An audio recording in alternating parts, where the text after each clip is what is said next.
ವೀಕ್ಷಕರು ನಮಸ್ತೆ. ಇವತ್ತಿನ ಪ್ರೈಮ್ ಟೈಮ್ ಕಾರ್ಯಕ್ರಮಕ್ಕೆ ಸ್ವಾಗತ. ಸದ್ಯ ಇವತ್ತಿನ ಪ್ರೈಮ್ ಡಿಬೇಟ್ ಕಾರ್ಯಕ್ರಮದಲ್ಲಿ ನಾವು ಚರ್ಚೆ ಮಾಡ್ತಾ ಇರುವಂತಹ ವಿಚಾರ ಜೊತೆಗೆ ಕರಾವಳಿ ಭಾಗ ಚರ್ಚೆಯು ಮಾಡ್ತಾ ಇರುವಂತಹ ವಿಚಾರ, ಆ ವಿಚಾರದ ಬಗ್ಗೆ ಚರ್ಚೆಯನ್ನ ಮಾಡ್ತಾ ಇದ್ದೀವಿ. ಅಷ್ಟಕ್ಕೂ ಕೂಡ ಕರಾವಳಿ ಭಾಗದ ಪುತ್ತೂರಿಗೆ ಏನಾಗಿದೆ ಅನ್ನುವಂತಹ ಪ್ರಶ್ನೆಯನ್ನ ಕರಾವಳಿ ಭಾಗ ಒನ್ಸ್ ಅಗೇನ್ ಕೇಳ್ತಾ ಇದೆ. ಜೊತೆಗೆ ನಾಡು ಕೂಡ ನೋಡ್ತಾ ಇದೆ. ಯಾಕಂದ್ರೆ ಪುತ್ತೂರಲ್ಲಿ ಶಾಂತಿ ಸುವ್ಯವಸ್ಥೆ ಹದಗೆಡ್ತಾ ಇದೆಯಾ ಅನ್ನುವಂತಹ ಪ್ರಶ್ನೆ, ಪೊಲೀಸ್ ಇಲಾಖೆ ವೈಫಲ್ಯದಿದೆಯಾ ಅನ್ನುವಂತಹ ಪ್ರಶ್ನೆ. ಯಾಕಂದ್ರೆ ಒಂದರ ಹಿಂದೊಂದರಂತೆ ಘಟನೆಗಳು ನಡೀತಾ ಇದೆ. ಕರಾವಳಿ ಭಾಗ ಹೇಳಿ ಕೇಳಿ ಕೋಮು ಸೂಕ್ಷ್ಮ ಪ್ರದೇಶ ಅನ್ನುವಂಥದ್ದು ಈ ಹಿಂದೆ ನಾವು ಹೇಳ್ತಾ ಇದ್ವಿ. ಆದ್ರೆ ಚುನಾವಣೆ ಬರ್ತಾ ಇದೆ ಅಂತ ಬಂದಾಗ ಮತ್ತೊಮ್ಮೆ ಭಯ ಹುಟ್ಟಿಸುತ್ತೆ ಕರಾವಳಿ ಭಾಗಕ್ಕೆ. ಅಂಥದ್ದೇ ಸಾಮ್ಯತೆ ಇರುವಂತಹ ಪ್ರಕರಣವ ಅನ್ನುವಂತಹ ಪ್ರಶ್ನೆಯನ್ನು ಕೂಡ ಈ ಒಂದು ಘಟನೆ ಹುಟ್ಟು ಹಾಕಿದೆ. ಬರೋಬ್ಬರಿ ತಮ್ಗೆ ಗೊತ್ತಿರುವಂತಹ ವಿಚಾರ, 2-3 ದಿನಗಳ ಹಿಂದೆ ಅಕ್ಷಯ್ ಕಲ್ಲೇಗ ಅನ್ನುವಂತಹ ಯುವ ನಾಯಕನ ಹತ್ಯೆಯಾಗಿತ್ತು. ಕಲ್ಲೇಗ ಟೈಗರ್ಸ್ನ ಮುಂದಾಳತ್ವ ವಹಿಸಿದಂತಹ ನಾಯಕನ ಲೀಡರ್ನ ಸಾರಥಿಯ ಹತ್ಯೆಯಾಗಿತ್ತು. ರಾತ್ರೋರಾತ್ರಿ ಬರ್ಬರವಾಗಿರುವಂತಹ ಹತ್ಯೆ, ಇಡೀ ಪುತ್ತೂರು ಜನರು ಬೆಚ್ಚಿ ಬೀಳುವಂತಹ ಹತ್ಯೆಯಾಗಿತ್ತು. ಇವೆಲ್ಲದರ ಜೊತೆಗೆ ಅದೇ 2 ತಿಂಗಳ ಹಿಂದೆ ಪುತ್ತೂರಿನ ಮಹಿಳಾ ಠಾಣೆ ಹಿಂಭಾಗದಲ್ಲೇ ಒಬ್ಬ ಯುವತಿಯನ್ನ ಪಾಗಲ್ ಪ್ರೇಮಿ ಚಾಕುವಿಯಿಂದ ಚುಚ್ಚಿ ಕೊಲೆ ಮಾಡಿದ್ದ. ಅದು ಕೂಡ ಮಹಿಳಾ ಪೊಲೀಸ್ ಠಾಣೆಯ ಸನಿಹದಲ್ಲೇ. ಈ ಒಂದು ಅಕ್ಷಯ್ ಕಲ್ಲೇಗ ಪ್ರಕರಣವು ಕೂಡ ಆಗಿರುವಂಥದ್ದು ದೇರಿತಿ ಪೊಲೀಸ್ ಇಲಾಖೆಯ ಪೊಲೀಸ್ ಠಾಣೆಯ ಹತ್ರದಲ್ಲೇ, ಸಮೀಪದಲ್ಲೇ, ಅದರಲ್ಲೂ ಕೂಡ ಹೆದ್ದಾರಿಯ ಭಾಗದಲ್ಲಿ. ಅಷ್ಟು ಕೂಡ ಇವತ್ತಿನ ಒಂದು ಘಟನೆ ಏನಿದೆ ಬಹಳಷ್ಟು ಸಂಚಲನವನ್ನ ಸೃಷ್ಟಿ ಮಾಡಿದೆ. ಅಂದ್ರೆ ಇದು ಎಲ್ಲೋ ಒಂದ್ ಕಡೆ ಮುಂದಿನ ಲೋಕಸಭಾ ಚುನಾವಣೆಗೆ ಲಿಂಕ್ ಆಗುತ್ತೆ ಅನ್ನುವಂತಹ ಪ್ರಶ್ನೆಯೂ ಕೂಡ ಬಹಳಷ್ಟು ಹುಟ್ಟು ಹಾಕಿದೆ. ಕಾರಣ ಇಲ್ಲಿ ಆಗಿರುವಂತದ್ದು ಕಳೆದ ವಿಧಾನಸಭಾ ಚುನಾವಣೆಯಲ್ಲಿ ಕರಾವಳಿ ಭಾಗದಾದ್ಯಂತ ಮಾತ್ರ ಅಲ್ಲ, ನಾಡಿನಾದ್ಯಂತ ಒಂದು ಸಂಚಲನವನ್ನ ಸೃಷ್ಟಿ ಮಾಡಿದಂತಹ ಹಿಂದೂ ಸಂಘಟನೆಯ ಹಿಂದೂ ಪರ ನಾಯಕರಾಗಿದ್ದಂತಹ ಅರುಣ್ ಕುಮಾರ್ ಪುತ್ತಿಲ ಅವರ ಪುತ್ತಿಲ ಪರಿವಾರದ ಕಾರ್ಯಕರ್ತನ ಮೇಲೆ ತಲ್ವಾರ್ನಿಂದ ದಾಳಿಗೆ ಯತ್ನ ನಡೆದಿದೆ ಅನ್ನುವಂತಹ ಸಂಚಲನವಾಗಿರುವಂತಹ ಸೃಷ್ಟಿ ಇವತ್ತು ಮಧ್ಯಾಹ್ನದಿಂದ ಹರಿದಾಡ್ತಾ ಇದೆ. ಅಂದ್ರೆ ಮಠ ಮಧ್ಯಾಹ್ನವೇ ಪುತ್ತಿಲ ಪರಿವಾರದ ಕಚೇರಿಯ ಮೇಲೆ ತಲ್ವಾರ್ನಿಂದ ಮಾರಕಾಸ್ತ್ರಗಳಿಂದ ದಾಳಿ ಮಾಡಲಿಕ್ಕೆ ಯತ್ನ ನಡೆಸಲಾಗಿದೆ ಅನ್ನುವಂತಹ ಒಂದು ಪ್ರಕರಣ ಬಹಳಷ್ಟು ಗಂಭೀರವಾಗಿರುವಂತಹ ಚಿಂತನೆಯನ್ನ, ಗಂಭೀರವಾಗಿರುವಂತಹ ವಿಚಾರವನ್ನ ಹುಟ್ಟು ಹಾಕಿದೆ. ಎತ್ತ ಸಾಕ್ತಾ ಇದೆ ಕರಾವಳಿ ಭಾಗ ಅನ್ನುವಂತಹ ಪ್ರಶ್ನೆ ಒಂದ್ ಕಡೆ ಆದ್ರೆ, ಎತ್ತ ಸಾಕ್ತಾ ಇದೆ ಪುತ್ತೂರು, ಏನಾಗ್ತಾ ಇದೆ ಪುತ್ತೂರು ಅನ್ನುವಂಥ ಜನರು ಕೇಳ್ತಾ ಇದ್ದಾರೆ. ಜೊತೆಗೆ ಪುತ್ತೂರಿನ ಜನರು ಸದ್ಯ ಶಾಂತಿಯನ್ನು ಅಲ್ಲಿ ನೆಲೆಸಬೇಕು ಅನ್ನುವಂಥ ನಿಟ್ಟಿನಲ್ಲಿ ಪ್ರಾರ್ಥನೆಯನ್ನ ಮಾಡ್ಕೊಳ್ತಾ ಇದ್ದಾರೆ. ಇವತ್ತಿನ ವಿಶೇಷ ಕಾರ್ಯಕ್ರಮ ಏನಾಗ್ತಾ ಇದೆ ಪುತ್ತೂರಿಗೆ ಕಾರ್ಯಕ್ರಮಕ್ಕೆ ಸ್ವಾಗತ. ನಾನು ನಿತಿನ್ ಸಾಲಿ. ಎಲ್ಲೇ ಮೀರಿದಂತಹ ಮುಸಲ್ಮಾನರನ್ನು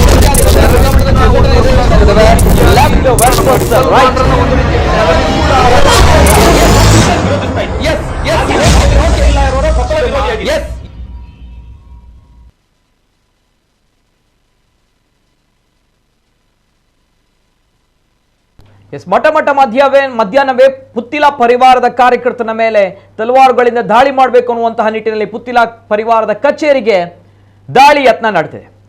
ಯಾರ ಮೇಲೆ ದಾಳಿ, ಯಾಕೆ ದಾಳಿ ಅನ್ನುವಂತಹ ಪ್ರಶ್ನೆಗಳ ನಡುವೆ ಇಲ್ಲೂ ಕೂಡ ಹಿಂದೂ ಸಂಘಟನೆಯ ಯುವಕರು ಇದ್ದಾರೆ ಅನ್ನುವಂತಹ ಆರೋಪ. ಅವೆಲ್ಲದರ ಜೊತೆಗೆ ಅಲ್ಲಿ ಯಾರ ಮೇಲೆ ದಾಳಿ ಅಂತ ಬಂದಾಗ ಆ ಕಾರ್ಯಕರ್ತನ ಮೇಲೆ ದಾಳಿ ಅನ್ನುವಂತಹ ಒಂದು ಆರೋಪ. ಅಷ್ಟು ಕೂಡ ಪೊಲೀಸ್ ಇಲಾಖೆ ಏನಾಗಿದೆ, ಯಾವ ರೀತಿ ಕಂಪ್ಲೇಂಟ್ ಫೈಲ್ ಆಗಿದೆ, ಜೊತೆಗೆ ಏನಾಗಿದೆ ಕಂಪ್ಲೀಟ್ ಡೀಟೇಲ್ಸ್ ಅನ್ನ ನಿಮ್ಮ ಮುಂದೆ ಇಡ್ತೀವಿ. ಅಷ್ಟು ಕೂಡ ಏನಾಗ್ತಾ ಇದೆ ಪುತ್ತೂರಿಗೆ ಅನ್ನುವಂತಹ ಪ್ರಶ್ನೆಯನ್ನ ನಿಮ್ಮ ಮುಂದೆ ಇಟ್ಕೊಂಡು ಶಾಂತಿ ವ್ಯವಸ್ಥೆಯಲ್ಲಿ ನೆಲೆಸಬೇಕು ಅನ್ನುವಂಥ ನಿಟ್ಟಿನಲ್ಲಿ ಇವತ್ತಿನ ವಿಶೇಷ ಕಾರ್ಯಕ್ರಮ. ಇವತ್ತಿನ ಮಧ್ಯಾಹ್ನ ನಡೆದಿರುವಂತಹ ಕಂಪ್ಲೀಟ್ ಡೀಟೇಲ್ಸ್ ಬರ್ತಾ ಇದೆ, ನೋಡ್ಕೊಂಬನ್ನಿ. ಪುತ್ತೂರಲ್ಲಿ ಪುತ್ತಿಲ ಪರಿವಾರ ಹಿಂದೂ ಜಾಗರಣ ವೇದಿಕೆಯ ಮುಖಂಡರ ನಡುವೆ ತಲ್ವಾರ್ ದಾಳಿ. ಮಠ ಮಧ್ಯಾಹ್ನವೇ ಮಾರಕಾಸ್ತ್ರ ಹಿಡಿದು ಪುತ್ತಿಲ ಪರಿವಾರ ಕಚೇರಿಗೆ ನುಗ್ಗಲು ಯತ್ನ. ಹಿಂದೂ ಸಂಘಟನೆಗಳ ಮುಖಂಡ ಅರುಣ್ ಕುಮಾರ್ ಪುತ್ತಿಲರವರು ಮುಕ್ರಂಪಾಡಿಯಲ್ಲಿ ಹೊಂದಿರುವ ಪುತ್ತಿಲ ಪರಿವಾರದ ಕಚೇರಿಯ ಮುಂಭಾಗದಲ್ಲಿ ಯುವಕನೋರ್ವ 4 ಸಹಚರರೊಂದಿಗೆ ತಲವಾರು ಹಿಡಿದುಕೊಂಡು ಆಗಮಿಸಿ ಬೊಬ್ಬೆ ಹೊಡೆಯುತ್ತಾ ಇದ್ದ ಘಟನೆ ನಡೀತಾ ಇದ್ದಂತೆಯೇ ಪುತ್ತೂರು ನಗರ ಠಾಣಾ ಪೊಲೀಸರು ಆಗಮಿಸಿದ್ದಾರೆ.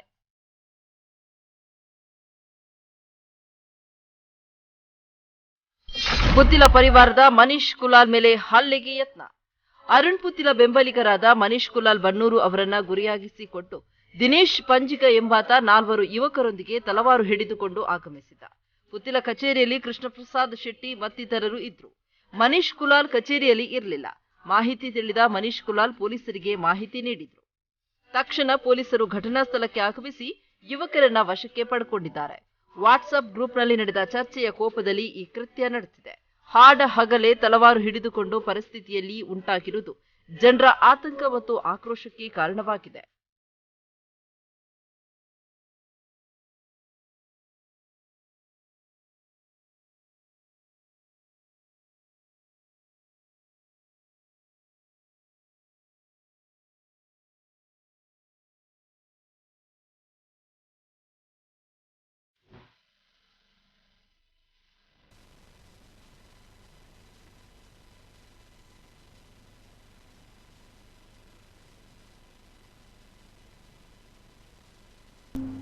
ಇದು ಪುತ್ತೂರಲ್ಲಿ ಇಂದು ಮಧ್ಯಾಹ್ನ ನಡೆದಿರುವಂತಹ ತಲವಾರು ದಾಳಿಯ ಯತ್ನ. ಪುತ್ತಿಲ ಪರಿವಾರದ ಕಾರ್ಯಕರ್ತನ ಮೇಲೆ ಹಿಂದೂ ಸಂಘಟನೆಯ ನಾಯಕರು ಇಲ್ಲಿ ದಾಳಿಯನ್ನ ಮಾಡಿದ್ದಾರೆ ಅನ್ನುವಂತಹ ಆರೋಪ. ಆ ಒಂದು ವಿಚಾರವನ್ನ ನಾನು ಸ್ಪಷ್ಟೀಕರಣ ಮಾಡಬೇಕು, ಯಾಕಂದ್ರೆ ವಿತ್ ರೀಸನ್ ಜೊತೆಗೆ ಎವಿಡೆನ್ಸ್ ಡಾಕ್ಯುಮೆಂಟ್ಗಳ ಮೇಲೆ ನಾವು ಮಾತಾಡಬೇಕಾಗುತ್ತೆ. ಹಾಗಿದ್ದಾಗ ಯಾರು ಏನು ಎಲ್ಲ ವಿಚಾರವನ್ನ ನಿಮ್ಮ ಮುಂದೆ ಪ್ರಸ್ತುತಪಡಿಸ್ತೇನೆ. ಅದಕ್ಕೂ ಕೂಡ ಮೊದಲದಾಗಿ ಯಾಕೆ ಹೀಗಾಗ್ತಾ ಇದೆ ಪುತ್ತೂರಿನಲ್ಲಿ ಅನ್ನುವಂಥ ಪ್ರಶ್ನೆ ಬಹಳ ಚಂದು ಕೇಳ್ತಾ ಇದ್ದಾರೆ. ಯಾಕಂದ್ರೆ 2 ತಿಂಗಳ ಅಂತರಗಳಲ್ಲೇ ಅಲ್ಲಿ 2 ಕೊಲೆಗಳು ನಡೆದಿದೆ. ಅದರಲ್ಲೂ ಕೂಡ ಬರ್ಬರವಾಗಿರುವಂತಹ ಹತ್ಯೆಗಳು ನಡೆದಿರುವಂಥದ್ದು. ಅದರಲ್ಲೂ ಕೂಡ ಆಗ್ಲೇ ಹೇಳಿದಾಗೆ ಪೊಲೀಸ್ ಠಾಣೆಯ ಸನಿಹದಲ್ಲೇ ನಡೆದಿರುವಂತಹ 2 ಬರ್ಬರ ಹತ್ಯೆಗಳು, ಜೊತೆಗೆ ರಾತ್ರಿ ನಡೆದಿರುವಂತಹ ದರೋಡೆ ಪ್ರಕರಣಗಳು, ಜೊತೆಗೆ ಈಗ ನಡೀತಾ ಇರುವಂತಹ ಮಧ್ಯಾಹ್ನವೇ ನಡೀತಾ ಇರುವಂತಹ ಅದರಲ್ಲೂ ಕೂಡ ಪ್ರಭಾವಿಯಾಗಿರುವಂತಹ ಅರುಣ್ ಕುಮಾರ್ ಪುತ್ತಿಲ ಅವರ ಪುತ್ತಿಲ ಪರಿವಾರದ ಕಾರ್ಯಕರ್ತನ ಕಚೇರಿಗಳಿಗೆ ನುಗ್ಗಿರುವಂಥದ್ದು, ಜೊತೆಗೆ ಇಲ್ಲಿ ಮಾರಕಾಸ್ತ್ರಗಳನ್ನ ಹಿಡಿದುಕೊಂಡು ಬಂದಿರುವಂಥದ್ದು. ಇದೆಲ್ಲವೂ ಕೂಡ ನೋಡಿದಾಗ ಪುತ್ತೂರಿಗೆ ಏನಾಗ್ತಾ ಇದೆ ಅನ್ನುವಂಥ ಪ್ರಶ್ನೆ ಅಷ್ಟು ಕೂಡ ಕಂಪ್ಲೀಟ್ ಡೀಟೇಲ್ಸ್ ಬರ್ತಾ ಇದೆ, ನೋಡ್ಕೊಂಬನ್ನಿ. ಏನಾಗ್ತಿದೆ ಪುತ್ತೂರಿಗೆ?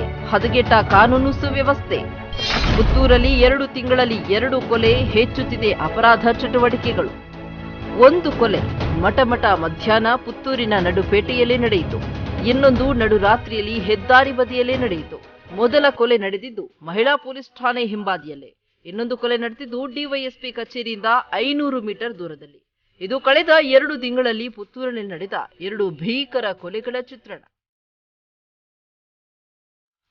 ಡಿವೈಎಸ್ಪಿ ಕಚೇರಿಯಿಂದ ಕೇವಲ 500 ಮೀಟರ್ ದೂರದಲ್ಲಿ ಅಕ್ಷಯ್ ಕಲ್ಲೇಗ ಹತ್ಯೆ, ಬೆಚ್ಚಿ ಬಿದ್ದಿದ್ದ ಪುತ್ತೂರು. ಮಹಿಳಾ ಪೊಲೀಸ್ ಠಾಣೆಯ ಹಿಂಭಾಗವೇ ಪ್ರೇಯಸಿನ ಚೂರಿ ಇರಿದು ಕೊಂದಿದ್ದ ಪಾಪಿ. 1 ಕೊಲೆ ಮಠಮಠ ಮಧ್ಯಾಹ್ನ, ಇನ್ನೊಂದು ನಡುರಾತ್ರಿ ಹೆದ್ದಾರಿ ಬದಿಯಲ್ಲೇ.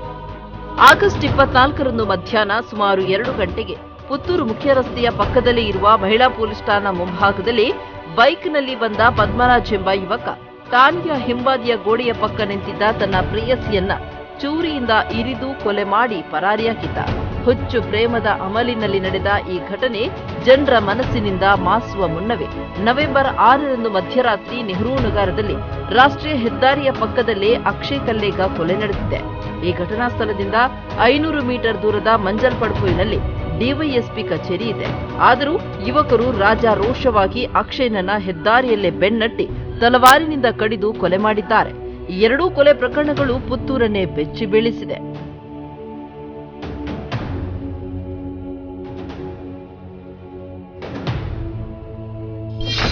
ರಾತ್ರಿ ಹೊತ್ತು ತಾಯಿ ಮಗನನ್ನ ಕಟ್ಟಿ ಹಾಕಿ ದರೋಡೆ. 2 ತಿಂಗಳ ಹಿಂದೆ ಪುತ್ತೂರು ತಾಲೂಕಿನ ಪಡವನ್ನೂರು ಗ್ರಾಮದಲ್ಲಿ ರಾತ್ರಿ ಹೊತ್ತು ಮನೆಗೆ ನುಗ್ಗಿದ ಆಗಂತುಕರು ತಾಯಿ ಮಗನನ್ನ ಕಟ್ಟಿ ಹಾಕಿ ದರೋಡೆ ಮಾಡಿ ಪರಾರಿಯಾಗಿದ್ರು. ಗ್ರಾಮೀಣ ಪ್ರದೇಶದಲ್ಲಿ ಈ ಘಟನೆಯ ಭಯ ಸೃಷ್ಟಿಸಿತ್ತು. ಮೇಲಿನ 3 ಪ್ರಕರಣಗಳಲ್ಲಿ ಆರೋಪಿಗಳನ್ನ ಪೊಲೀಸರು ಬಂಧಿಸಿ ಕಾನೂನು ಕ್ರಮ ಕೈಗೊಂಡಿದ್ದರೂ ಅಪರಾಧ ಚಟುವಟಿಕೆ ರಾಜಾರೋಷವಾಗಿಯೇ ನಡೀತಾ ಇರುವುದರ ಹಿಂದೆ ಜನರಲ್ಲಿ ಪೊಲೀಸರ ಮೇಲಿನ ಭಯ ಕಡಿಮೆಯಾಗ್ತಾ ಇರುವುದು ಕಾರಣವೇ ಎಂಬ ಪ್ರಶ್ನೆ ಮೂಡಿದೆ. ಕಳೆದೊಂದು ವರ್ಷದಲ್ಲಿ ಕಳ್ಳತನ ಪ್ರಕರಣಗಳು ಹೆಚ್ಚಾಗ್ತಾ ಇರುವುದು ಆತಂಕಕ್ಕೆ ಕಾರಣವಾಗಿದೆ. ಪೊಲೀಸ್ ಗಸ್ತು ಸರಳೀಕರಣ. ರಾತ್ರಿ ಹೊತ್ತು ಠಾಣಾ ವ್ಯಾಪ್ತಿಯ ಎಲ್ಲ ಪ್ರದೇಶಗಳಲ್ಲಿ ಪೊಲೀಸರು ಗಸ್ತು ತಿರುಗುವುದು ಹಿಂದಿನಿಂದಲೂ ನಡೀತಾ ಇದೆ. ಪೊಲೀಸರು ರಾತ್ರಿ ಹೊತ್ತು ತಿರುಗಾಡುವುದು ಅಪರಾಧಿಗಳಿಗೆ ಭಯ ಮೂಡಿಸುತ್ತೆ. ಹೊತ್ತಲ್ಲದ ಹೊತ್ತಿನಲ್ಲಿ ಅಮಲು ಪದಾರ್ಥ ಸೇವಿಸುತ್ತಾ ಗುಂಪುಗೂಡುತ್ತಾ ಸಂಚು ರೂಪಿಸುವ ಮಂದಿಗೆ ಪೊಲೀಸ್ ಬೀಟ್ ಅಡ್ಡಗೋಡೆಯಾಗುತ್ತೆ. ಪೊಲೀಸ್ ಗಸ್ತು ಬಿಗಿಯಾದಷ್ಟು ಅಪರಾಧ ನಿಯಂತ್ರಣವಾಗುತ್ತೆ. ಇತ್ತೀಚಿನ ದಿನಗಳಲ್ಲಿ ಪೊಲೀಸ್ ಗಸ್ತಿನ ಸ್ವರೂಪ ಬದಲಾಗಿದೆ. ಖುದ್ದು ಭೇಟಿ ನೀಡುವ ಬದಲು ಡಿಜಿಟಲ್ ತಂತ್ರಜ್ಞಾನ ಬಳಸಲಾಗುತ್ತೆ ಅಂತ ಪೊಲೀಸ್ ಮೂಲಗಳು ಹೇಳ್ತವೆ.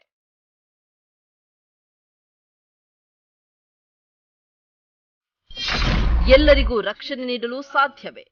2 ತಿಂಗಳಲ್ಲಿ 2 ಕೊಲೆ ನಡೆದಿದೆ. ಆದರೆ 2ರಲ್ಲೂ ತಪ್ಪಿತಸ್ಥರನ್ನ ತಕ್ಷಣ ಬಂಧಿಸುವಲ್ಲಿ ಪೊಲೀಸರು ಯಶಸ್ವಿಯಾಗಿದ್ದಾರೆ. ವೈಯಕ್ತಿಕ ಕಾರಣಕ್ಕೆ ಈ ಕೊಲೆಗಳು ನಡೆದಿವೆ. ಪ್ರತಿಯೊಬ್ಬರಿಗೂ ಪೊಲೀಸರು ರಕ್ಷಣೆ ಕೊಡಲು ಸಾಧ್ಯವೇ? ಕಾನೂನು ಸುವ್ಯವಸ್ಥೆ ವಿಚಾರವಾದ್ರೆ ಪೊಲೀಸ್ ಕಾರ್ಯವೈಖರಿ ಬಗ್ಗೆ ಮಾತನಾಡಬಹುದು. ಪರಿಚಿತರೇ ನಡೆಸಿದ ಕೊಲೆಯಲ್ಲಿ ಪೊಲೀಸರನ್ನ ದೂಷಿಸಲು ಸಾಧ್ಯ ಇಲ್ಲ ಅಂತ ಶಾಸಕ ಅಶೋಕ್ ರೈ ಪ್ರತಿಕ್ರಿಯಿಸಿದ್ದಾರೆ.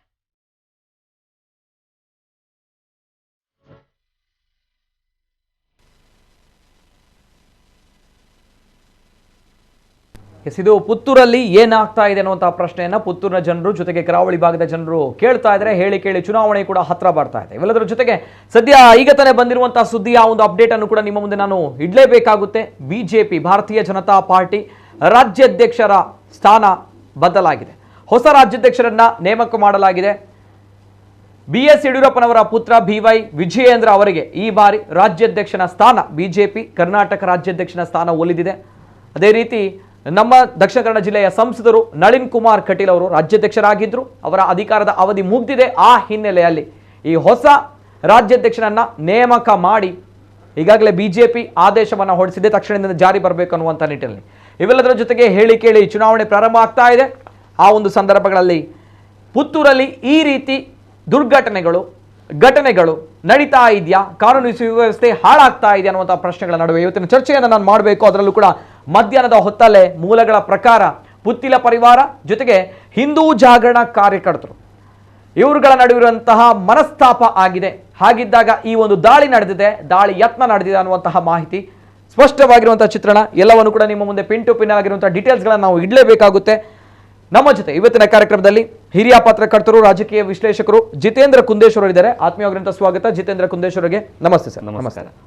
ಜೊತೆಗೆ ಇವತ್ತಿನ ನಮ್ಮ ಕಾರ್ಯಕ್ರಮದಲ್ಲಿ ಏನಾಗ್ತಾ ಇದೆ ಅನ್ನುವಂತಹ ಪುತ್ತೂರನ್ನ ನಾವುಗಳು ಮಾತ್ರ ಅಲ್ಲ, ಪುತ್ತೂರಿನ ಜನರು ಕೇಳ್ತಾ ಇದ್ದಾರೆ, ಕರಾವಳಿ ಜನರು ಕೂಡ ಕೇಳ್ತಾ ಇದ್ದಾರೆ. ಇವೆಲ್ಲದರ ಜೊತೆಗೆ ನಾವು ನಿಮ್ಮಲ್ಲೇ ಬರ್ತೀನಿ ಸರ್. ನೇರವಾಗಿ ಫಸ್ಟ್ ರಿಯಾಕ್ಷನ್, ಪುತ್ತೂರಿಗೆ ಏನಾಗ್ತಾ ಇದೆ ಅಥವಾ ಏನಾಗ್ತಿದೆ ಪುತ್ತೂರಿಗೆ ಅನ್ನುವಂಥ ಪ್ರಶ್ನೆಯನ್ನು ನಾವು ಕೇಳ್ತಾ ಇದ್ದೀವಿ. ಎಲ್ಲರೂ ಕೂಡ ಕೇಳ್ತಾ ಇದ್ದಾರೆ. ಸದ್ಯ ಪರಿಸ್ಥಿತಿ ಆ ರೀತಿ ಇದೆ, ಒಂದರ ಮೇಲೊಂದರಂತೆ ಕಾನೂನು ಸುವ್ಯವಸ್ಥೆ ಹಾಳಾಗ್ತಾ ಇರುವಂಥ ಪ್ರಸಂಗಗಳ ನಡುವೆ ಇವತ್ತಿನ ಪುತ್ತಿಲ ಪರಿವಾರ ಜೊತೆಗೆ ಹಿಂದೂ ಜಾಗರಣ ವೇದಿಕೆ, ಹಿಂದೂ ಸಂಘಟನೆ ಕಾರ್ಯಕರ್ತರೆ, ಹಿಂದೂ ಸಂಘಟನೆ ನಾಯಕರುಗಳೇ ಯಾಕೆ ಈ ವೈಷಮ್ಯ ಸೃಷ್ಟಿ ಆಯಿತು ಅನ್ನೋ ಪ್ರಶ್ನೆಗಳು ಬರುತ್ತೆ. First section sir. ಈಗ ಪುತ್ತೂರಿನಲ್ಲಿ ಬದಲಾಗಿದೆ, ರಾಜಕೀಯ ಚಿತ್ರಣ ಬದಲಾಗಿದೆ. ಓಕೆ, ಬಿಜೆಪಿಯಿಂದ ಬರ್ತಾ ಇದ್ದವರು ಕಾಂಗ್ರೆಸ್, ಬಿಜೆಪಿ ಮತ್ತು ಪಕ್ಷೇತರ ಪುತ್ತಿಲ ಪ್ರವೇಶ ಆದ ಬಳಿಕ ಇಡೀ ರಾಜಕೀಯ ಚಿತ್ರಣ ಮತ್ತು ಅಲ್ಲಿ ಗುಂಪುಗಳ ಏನು ವ್ಯವಸ್ಥೆ ಏನಿದೆ, ಆ ಗುಂಪು ಈ ಗುಂಪು ಎನ್ನುವಂಥದ್ದು ಅಲ್ಲಿದ್ದು ಇಲ್ಲಿದ್ದು ಅಲ್ಲಿ ಮಿಕ್ಸ್ ಆಗಿ ಆ ಸಂದರ್ಭದಲ್ಲಿ ಉಂಟಾಗುವಂಥ ಕಾಂತೀಯ ಮತ್ತು ವಿಕರ್ಷಣ ಗುಂಪುಗಳ ಒಳಗೆ ಸೆಟ್ ಆಗುವಾಗ ಇದು ಪುತ್ತಿಲ, ಹಿಂದೂ ಜಾಗರಣ ವೇದಿಕೆ, ಬಿಜೆಪಿ, ಆ ಕಡೆ ಕಾಂಗ್ರೆಸ್ಸಲ್ಲೂ ಕೂಡ ಸಂಘ ಪರಿವಾರದ ದಿಂದ ಬಂದವರು ಇರುವಂಥದ್ದು. ಹಾಗಾಗಿ ಆ ಭಾಗದಲ್ಲಿ ಒಂಥರ ಕಾಂತೀಯ ಮತ್ತು ವಿಕರ್ಷಣೆಯ ಶಕ್ತಿಗಳು ಎಳ್ದಾಡ್ತಾ ಇರುವ ಸಂದರ್ಭದಲ್ಲಿ ಇಂತಹ ಘಟನೆಗಳು, ಗಲಾಟೆಗಳು ನಡೀತಾ ಇದೆ. ಮೊನ್ನೆಯ ಒಂದು ಲವ್ ಫೇಲ್ಯೂರ್ ಕೇಸ್ ಅಂಥದ್ದೆಲ್ಲ ಅದೆಲ್ಲ ಈ ವಿಷಯ ಬರುವುದಿಲ್ಲ. ಅದು ಯಾವತ್ತೂ ಯಾವ ಕಾಲಕ್ಕೂ ಅದು ಒಂದು ಬೇರೆ ಪ್ರಸಂಗಗಳು. ರಾಜಕೀಯ ಸಂಬಂಧಿತ, ಸಂಘಟನೆಗಳಿಗೆ ಸಂಬಂಧಿತ ಈ ರೀತಿಯಾದಂತಹ ಒಂದು ಗಲಾಟೆಗಳು ಆಯಾ ಜನಪ್ರತಿನಿಧಿಗಳು ಮತ್ತು ಆ ರಾಜಕೀಯ ಈಗ ಬದಲಾಗ್ತಿರುವ ಚುನಾವಣಾ ರಾಜಕೀಯ ಇದಕ್ಕೆ ಸಂಬಂಧಿಸಿದಂತೆ ಪುತ್ತೂರಿನಲ್ಲಿ ಸ್ವಲ್ಪ ಹಸಿ ಬಿಸಿ ಏನು ವಿಚಾರಗಳು ಮೇಲೆರ್ತಾ ಇದೆ. ಅಂದರೆ ಇದಕ್ಕೂ ನಿನ್ನೆಯ ಘಟನೆಗಳನ್ನು ಸಂಪೂರ್ಣವಾಗಿ ಅವಲೋಕಿಸಿದರೆ ಅದು ಒಂದು ರಾಜಕೀಯ ಪ್ರೇರಿತ ಘಟನೆಗಳು. ನಿನ್ನೆಯ ಇವತ್ತಿನ ಘಟನೆ ನಡೆದಂಥದ್ದು ಸಂಪೂರ್ಣ ರಾಜಕೀಯ ಪ್ರೇರಿತ. ಅಲ್ಲಿ ಒಂದು ಹಿಂದೂ ಜಾಗರಣ ವೇದಿಕೆ ಮತ್ತೆ ಪುತ್ತಿಲ ಪರಿವಾರ ಅವರು ಕೂಡ ಹಿಂದುತ್ವದ ಸಂಘಟನೆಯಿಂದ ಬಂದವರು, ಮತ್ತೆ ಹಿಂದೂ ಜಾಗರಣ ವೇದಿಕೆಯವರು ಕೂಡ ಏನು ಬಿಜೆಪಿಗೆ ಸಂಪೂರ್ಣವಾಗಿ ಬೆಂಬಲ ಮಾಡುವಂತಹ ಯಾರು ದಿನೇಶ್ ಪಂಜಿಕ ಅವರು ಮತ್ತೆ ಪುತ್ತಿಲ ಪರಿವಾರಕ್ಕೆ ಸಂಪೂರ್ಣವಾಗಿ ಬೆಂಬಲ ಮಾಡುವ ಒಂದು ರೀತಿಯಲ್ಲಿ ಅವರ ಸೇನಾನಿ ಅಂತ ಹೇಳಬಹುದು ಪುತ್ತಿಲ ಮನೀಶ್ ಕುಲಾಲ್ ಇವರ ಗುಂಪುಗಳ ನಡುವೆ, ಇವರ ಅಭಿಪ್ರಾಯ ಭೇದಗಳ ನಡುವೆ ಮತ್ತು MP ಅಭ್ಯರ್ಥಿಗಳು ಯಾರು ಎನ್ನುವ ವಿಚಾರಗಳ ನಡುವೆ ಈ ನಡೆದದ್ದು ನಿನ್ನೆ ವಿಕೋಪ. ಅದು ಬಹಳ ಸಮಯದಿಂದ ನಡೀತಾ ಇತ್ತು. ಯಾವಾಗ ವಿಧಾನಸಭೆಯ ಚುನಾವಣೆ ಘೋಷಣೆಯಾದಂದಿನಿಂದವೂ ಕೂಡ ಈ ವಿಚಾರ ತಾಕಲಾಟ, ವಿಮರ್ಶ, ಗಲಾಟೆ, ಬೈದಾಟ, ಹೊಯ್ದಾಟ, ವಾಟ್ಸಪ್ಪು, ಮಸೆಲುದು ಎಲ್ಲ ನಡೀತಾ ಇತ್ತು. ಶೌರ್ಯ ಯಾತ್ರೆಯಲ್ಲಿ ಅದೊಂದು ಗ್ರೂಪ್ ಮಾಡಿದ ಮೇಲೆ ಬಜರಂಗ ದಳ ಅಂದ್ರೆ ಹಿಂದುತ್ವದವರು ಎಲ್ಲರ ಗ್ರೂಪ್ ಮಾಡಿದಾಗ ಅಲ್ಲಿಂದ ಗಲಾಟೆಗಳು ಶುರು ಆಗಿದೆ. ಇವತ್ತು ಆ ಗಲಾಟೆ ವಿಕೋಪಕ್ಕೆ ಹೋಗಿದೆ. ಯಾಕೆ ಅಂತ ಹೇಳಿದ್ರೆ ರಾಜ್ಯ ನ್ಯಾಷನಲ್ ಲೆವೆಲ್ ಟಿ ವಿಗಳಲ್ಲಿ ಕೂಡ ಮಂಗಳೂರು ಲೋಕಸಭಾ ಕ್ಷೇತ್ರಕ್ಕೆ ಅಭ್ಯರ್ಥಿ ಯಾರು ಎನ್ನುವ ಪ್ರಶ್ನೆ ಬಂದಾಗ ಪುತ್ತಿಲ್ ಅವರ ಒಂದು ವಿಚಾರಗಳು ಬಂದಿದೆ. ಆ ಬಗ್ಗೆ ಆ ಗ್ರೂಪ್ನಲ್ಲಿ ಚರ್ಚೆ ಆದ ಕಾರಣಕ್ಕಾಗಿ ಅಲ್ಲಿ ಎರಡು ಅಂದರೆ BJPಯನ್ನು ಸಮರ್ಥಿಸುವಂತಹ ಅಥವಾ ನಳಿನ್ ಕುಮಾರ್ ಕಟೀಲ್ ಅಥವಾ BJPಯನ್ನು ಸಮರ್ಥಿಸುವಂತಹ ದಿನೇಶ್ ಪಂಜಿಗ ಹಿಂದೂ ಜಾಗರಣ ವೇದಿಕೆ ಮುಖಂಡರು, ಈ ಭಾಗದಲ್ಲಿ ಅರುಣ್ ಕುಮಾರ್ ಪುತ್ತಿಲ ಅವರನ್ನು ಸಮರ್ಥಿಸಿರುವ ಪುತ್ತಿಲ ಪರಿವಾರದ ಮುಖಂಡ ಮನೀಶ್ ಗುಲಾಲ್ ಅವರ ನಡುವೆ ನಡೆದಂತಹ ವಾಗ್ವಾದಗಳು, ಇದು ವಾಟ್ಸಪ್ ಮಾತುಗಳು, ಗಲಾಟೆಗಳು, ಕೊನೆಗೆ ಮೊನ್ನೆಯ ಗಲಾಟೆಯಾಗಿ ಅಡೆಗೆ ಬಲ ಇಡೆಗೆ ಬಲ ಅಂತ ಹೇಳಿ ಕಡೆಗೆ ಈ ರೀತಿಯಾಗಿ ತಳುವಾರು ಅಥವಾ ಇಂತಹ ಒಂದು ಪ್ರದರ್ಶನಗಳು ನಡೆದಿದೆ. ಪುಣ್ಯಕ್ಕೆ ಮೊನ್ನೆಯ ಪ್ಲೇಸ್ನಲ್ಲಿ ಏನು ಅವು ಇರಲಿಲ್ಲ, ಎದುರಾಳಿಗಳು ಮೊನ್ನೆ ಸಿಕ್ಕಿದ್ರು. ಇವತ್ತಿನ ಇದರಲ್ಲಿ ಮುಖಾಮುಖಿ ಆಗಲಿಲ್ಲ. ಹಾಗಾಗಿ ಒಂದು ಸಂಭಾವ್ಯ ಒಂದು ಘಟನೆ ಅಥವಾ ಒಂದು ಅಪರಾಧ ಸದ್ಯಕ್ಕೆ ನಿಂತು ಹೋಗಿದೆ. ಓಕೆ, ತಲವಾರು ಹಿಡಿದುಕೊಂಡೇ ಬಂದಿರುವಂಥದ್ದು ಮಧ್ಯಾಹ್ನವೇ ಅಂದರೆ ಆ ಒಂದು ದೃಶ್ಯಾವಳಿ ಬರ್ತೇನೆ ಸರ್. ಆ ಒಂದು ದೃಶ್ಯಾವಳಿಯನ್ನು ಪ್ಲೇ ಮಾಡಿ, CCTV ಫುಟೇಜ್ಗಳನ್ನು ಪ್ಲೇ ಮಾಡಿ, ಅಲ್ಲಿ ಆಗಿರುವಂಥ ವಿಚಾರವನ್ನು ಪ್ಲೇ ಮಾಡಿ. ಓಕೆ, ಎಸ್, CCTV ಫುಟೇಜ್ ತಾವು ಗಮನಿಸ್ತಾ ಇದ್ದೀರಿ. CCTV ಫುಟೇಜನ್ನು ಪ್ಲೇ ಮಾಡಿ.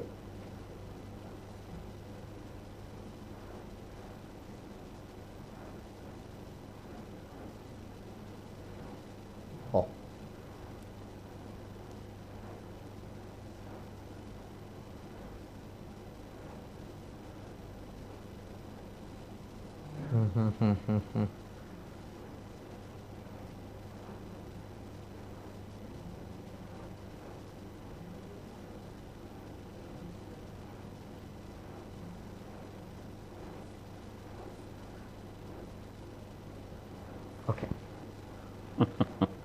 ಓಕೆ, ಎಸ್, ಇದು ಅಂದರೆ ಬೆನ್ನ ಹಿಂದೆ ಇಟ್ಕೊಂಡಿದ್ದಾರೆ. ಹಾಗಿದ್ದಾಗ ಮಾರಕ ಆಯುಧಗಳು. ಸೊ ಹಾಗಿದ್ದಾಗ ಆ ಸಂದರ್ಭ ಬಂದಿರುವಂಥದ್ದು, ಅಂದರೆ ಅವರಲ್ಲಿ ಇರಲಿಲ್ಲ ಆ ಸಂದರ್ಭ. ಯಾರು ಮನೀಶ್ ಅನ್ನುವಂತಹ ಹುಡುಗ. ಹೌದು, ಒಂದು ಆ ಸಂದರ್ಭದಲ್ಲಿ ಯಾರಾದರೂ ಅಂದರೆ ಮನೀಶ್ ಗುಲಾಲ್ ಅಥವಾ ಅವರ ಗಲಾಟೆ ಮಾಡಿದವರು, ವಾಟ್ಸಪ್ನಲ್ಲಿ ಜಗಳ ಮಾಡಿದವರು ಯಾರಾದರೂ ಅಲ್ಲಿದ್ದರೆ ಖಂಡಿತ ಒಂದು ಅನಾಹುತ ಆಗ್ತದೆ. ಅಂದರೆ ಏನೋ ಎರಡು ಕಡೆಯಿಂದ ಇವರು ಬಿಡುವುದಿಲ್ಲ, ಅವರು ಬಿಡುವುದಿಲ್ಲ, ಸುಮ್ಮನೆ ಒಂದು ರಕ್ತ ಚೆಲ್ತಾ ಇತ್ತು ಮತ್ತೆ ಪುತ್ತೂರಿನಲ್ಲಿ. ಇದೇನು ಸದ್ಯಕ್ಕೆ ಏನು ತಡೆಯಾಗಿದೆ. ಈ ಬಿಗುವಿನ ಮಾತುಗಳು, ಈ ಜಾಲತಾಣದ ಆಕ್ರೋಶದ ಹೇಳಿಕೆಗಳು, ಹೀಟ್ ಡಿಸ್ಕಷನ್ಗಳು ಸುಮ್ಮನೆ ಅವರವರ ಆರೋಗ್ಯ ಮಾತ್ರ ಅಲ್ಲ, ಈಗ ರಕ್ತ ಚೆಲ್ಲುವವರೆಗೂ ಬಂದಿದೆ. ಅಂದರೆ ಸಾಮಾಜಿಕ ಜಾಲತಾಣ ಎನ್ನುವಂಥದ್ದು ಆರಂಭದಲ್ಲಿ ನನಗೆ ಬರ್ತ್ಡೇ ವಿಶ್ ಮಾಡಿದ್ರು, ನನ್ನ ಮಗಳಿಗೆ ಬರ್ತ್ಡೇ, ನಮ್ಮ ಹ್ಯಾಪಿ ಆ್ಯನಿವರ್ಸರಿ, ನಾನು ಆಟ ನೋಡಿದೆ, ನನ್ನ ಸೆಲ್ಫಿ ಅಂತ ಎಲ್ಲ ಹೇಳ್ತಾ ಒಂದು ಸಂಭ್ರಮದ ಒಂದು ತಾಣ ಆಗಿತ್ತು. ಈಗ ಬರ್ತಾ ಅದರಲ್ಲಿ ದ್ವೇಷ, ಆಕ್ರೋಶ, ಗಲಾಟೆ, ರಕ್ತ ಚೆಲ್ಲುವವರೆಗೆ ಬಂದಿದೆ. ಹಾಗಾಗಿ ಇದು ಮುಂದಿನ ದಿನಗಳಲ್ಲಿ ಅಂದರೆ ಬರುತ್ತಾ ಇಂತಹ ಜಾಲತಾಣಗಳು ಖಂಡಿತ ಹೇಟ್ ಸ್ಪೀಚ್ ಅಥವಾ ಗಲಾಟೆ ನಮ್ಮ ನಡುವಿನ ಕಂದಕವನ್ನು ಹೆಚ್ಚಿಸಲಿಕ್ಕೆ ಖಂಡಿತ ಕಾರಣ ಆಗ್ತದೆ. ಇವತ್ತಿನ ಘಟನೆಗಳು ಕೂಡ ಹಾಗೆ. ಈಗ ಯಾರಿಗೋ ಟಿಕೆಟ್ ಸಿಗ್ತದೆ, ಅವರಿಗೋ ಇವರಿಗೋ, ಇವರ ಕುಟುಂಬ ಸಂಸಾರವನ್ನು ನೋಡಿಕೊಳ್ಳಬೇಕಾದ ಹೊಣೆ ಇದೆ. ಈ ಸಿಟ್ಟಿನಲ್ಲಿ, ಗಲಾಟೆಯಲ್ಲಿ ಇವ್ರಿಗೇನು ಏನು ಸಿಗ್ತದೆ ಅದರಲ್ಲಿ? MP ಟಿಕೆಟ್ ಸಿಗ್ತದಾ, ಮನೀಶಿಗೆ ಸಿಗ್ತದಾ ಅಥವಾ ದಿನೇಶ್ ಅವರಿಗೆ ಸಿಗ್ತದಾ? ಸುಮ್ಮನೆ ವೃತ ಅವರು ತಮ್ಮ ನಾಯಕನ ಪರವಾಗಿ ಒಂದು ಹಂತದವರೆಗೆ ಹೋರಾಟ ಮಾಡಬೇಕಂದ್ರೆ ಅವರ ಪರವಾಗಿ ಹೋರಾಟ ಮಾಡೋದ್ರಲ್ಲಿ ಯಾವ ನಿನ್ನನ್ ದೀಪ ದೆಪ್ಪ ಅಂತ ಹೇಳಿ ತಲವಾರು ಹಿಡ್ಕೊಂಡು ಬರುವಂಥ ಹೋರಾಟ ಮಾಡೋ ಯಾವುದೇ ಅಗತ್ಯ ಯಾವ ಈ ರಾಜಕೀಯ ಪಕ್ಷಗಳಿಗೆ ಸದ್ಯಕ್ಕೆ ಈ ದಕ್ಷಿಣ ಕನ್ನಡ ಜಿಲ್ಲೆಯಲ್ಲಿ ಅಗತ್ಯ ಇಲ್ಲ. ಜನ ವೋಟ್ ಹಾಕ್ತಾರೆ. ಜನ ಯಾರು ಸುಭಗರಿದ್ದಾರೆ, ಯಾರು ಒಳ್ಳೆಯವರಿದ್ದಾರೆ, ಎಷ್ಟು ವೋಟುಗಳು ಅದರಲ್ಲೂ ಬದಲಾಗ್ತವೆ ಎನ್ನುವುದಕ್ಕೆ ಕಳೆದ ರಾಜ್ಯ ವಿಧಾನಸಭೆ ಚುನಾವಣೆ ಸಾಕ್ಷಿ. ಹಾಗಾಗಿ ಇಂತಹ ಒಂದು ಘಟನೆಗಳು ದಿನದಿಂದ ದಿನಕ್ಕೆ ಜಾಸ್ತಿ ಆಗ್ತಾ ಇದೆ. ರಾಜಕೀಯ ಪ್ರೇರಿತ, ಹಿಂದೂ ಸಂಘಟನೆಗಳ ಪ್ರೇರಿತ ಗಲಾಟೆಗಳು ಜಾಸ್ತಿ ಆಗ್ತಾ ಇದೆ. ಮತ್ತೆ ಗಲಾಟೆ ಮೊನ್ನೆ ಕಲ್ಲೇಗ ಇದು ಪಕ್ಕ. ಹಾಗಾದ್ರೆ ರಾಜಕೀಯ ಪ್ರೇರಿತವಾಗಿರುವಂತಹ ಗಲಾಟೆಗಳು ಅಂದ್ರೆ ಒನ್ಸೆಗೆ ನೀವು ಹೇಳುವ ಪ್ರಕಾರ, ಅಂದ್ರೆ ಸದ್ಯದ ಪ್ರಕಾರ, ಅಂದ್ರೆ ಚುನಾವಣಾವಾಗಿರುವಂತಹ ಪೂರ್ವವಾಗಿರುವಂತಹ ಕೆಲವು ಪ್ರಕ್ರಿಯೆಗಳು ಕರಾವಳಿ ಭಾಗದಲ್ಲಿ ನಡೆಯುತ್ತೆ ಅನ್ನುವಂತಹ ವಿಚಾರಗಳು ಏನಿದೆ ಅದಕ್ಕೆ ಪೂರಕವಾಗಿರುವಂತಹ ಗಲಾಟೆ ಅಂತ ಅನ್ಕೊಳ್ತೀರಿ? ನಾನು ಇನ್ನೂ ಸ್ಪಷ್ಟವಾಗಿ, ಇನ್ನೂ ವಿಶದವಾಗಿ ಹೇಳುವುದಾದರೆ, ಹಿಂದೂ ಜಾಗರಣ ವೇದಿಕೆ ಎನ್ನುವಂಥದ್ದು ನಮ್ಮ ರಾಜಕೀಯದಿಂದ ಹೊರತಾಗಿರುವಂತಹ ಇಲ್ಲ, ಅವರು ಸಂಪೂರ್ಣವಾಗಿ ಬಿಜೆಪಿಗೆ ಸಪೋರ್ಟ್ ಆಗಿರುವಂತ. ಈಗ ಪುತ್ತಿಲ ಪರಿವಾರ ಹಿಂದುತ್ವ ಅಂತ ಹೇಳ್ತಾರೆ. ನೆಕ್ಸ್ಟ್ಗೆ ಅವರು ಎಲೆಕ್ಷನ್ಗೆ ಲೋಕಸಭೆಗೆ ಆದರೆ ಮೊನ್ನೆ ವಿಧಾನಸಭೆಗೆ ನಿಂತಿದ್ದಾರೆ ಪುತ್ತಿಲ ಅವರು. ಅಂದರೆ ಹಿಂದುತ್ವದ ಹೋರಾಟದ ನಟಿಗೆ ಅದಕ್ಕೆ ರಾಜಕೀಯ ಪ್ರಾತಿನಿಧ್ಯ ಕೊಡಲಿಕ್ಕಾಗಿರುವಂಥದ್ದು ಅವರ ಏನು ಅವರು ಎಲೆಕ್ಷನ್ ನಿಲ್ಲುವಂಥದ್ದು. ಇವರು ಬಿಜೆಪಿಯದ್ದೇ ಹಿಂದುತ್ವ, ಆ ಹಿಂದುತ್ವಕ್ಕೆ ಪ್ರಾತಿನಿಧಿಕವಾಗಿ ಬಿಜೆಪಿಗೆ ನಾವು ಬೆಂಬಲಿಸ್ತೇವೆ ರಾಜಕೀಯ ಒಂದು ಆಡಳಿತಕ್ಕಾಗಿ ಅಂತ ಇವ್ರದ್ದು ಹಿಂದೂ ಜಾಗರಣ ವೇದಿಕೆ. ಅವರು ಆ ನಿಟ್ಟಿನಲ್ಲಿ ದಿನೇಶ್ ಪಂಜಿಗ ಅವರು ಅಥವಾ ಅಜಿತ್ ರೈ ಅವರು ಮೂಲತಃ ಅಂದರೆ ಹಿಂದೂ ಜಾಗರಣ ವೇದಿಕೆಯಲ್ಲಿ ಆರಂಭದಿಂದಲೂ ಕೂಡ ಬಿಜೆಪಿಯ ಜೊತೆ ಗುರುತಿಸಿಕೊಂಡು ಬಿಜೆಪಿಯ ಪರವಾಗಿ ಬ್ಯಾಟಿಂಗ್ ಮಾಡಿದವರು.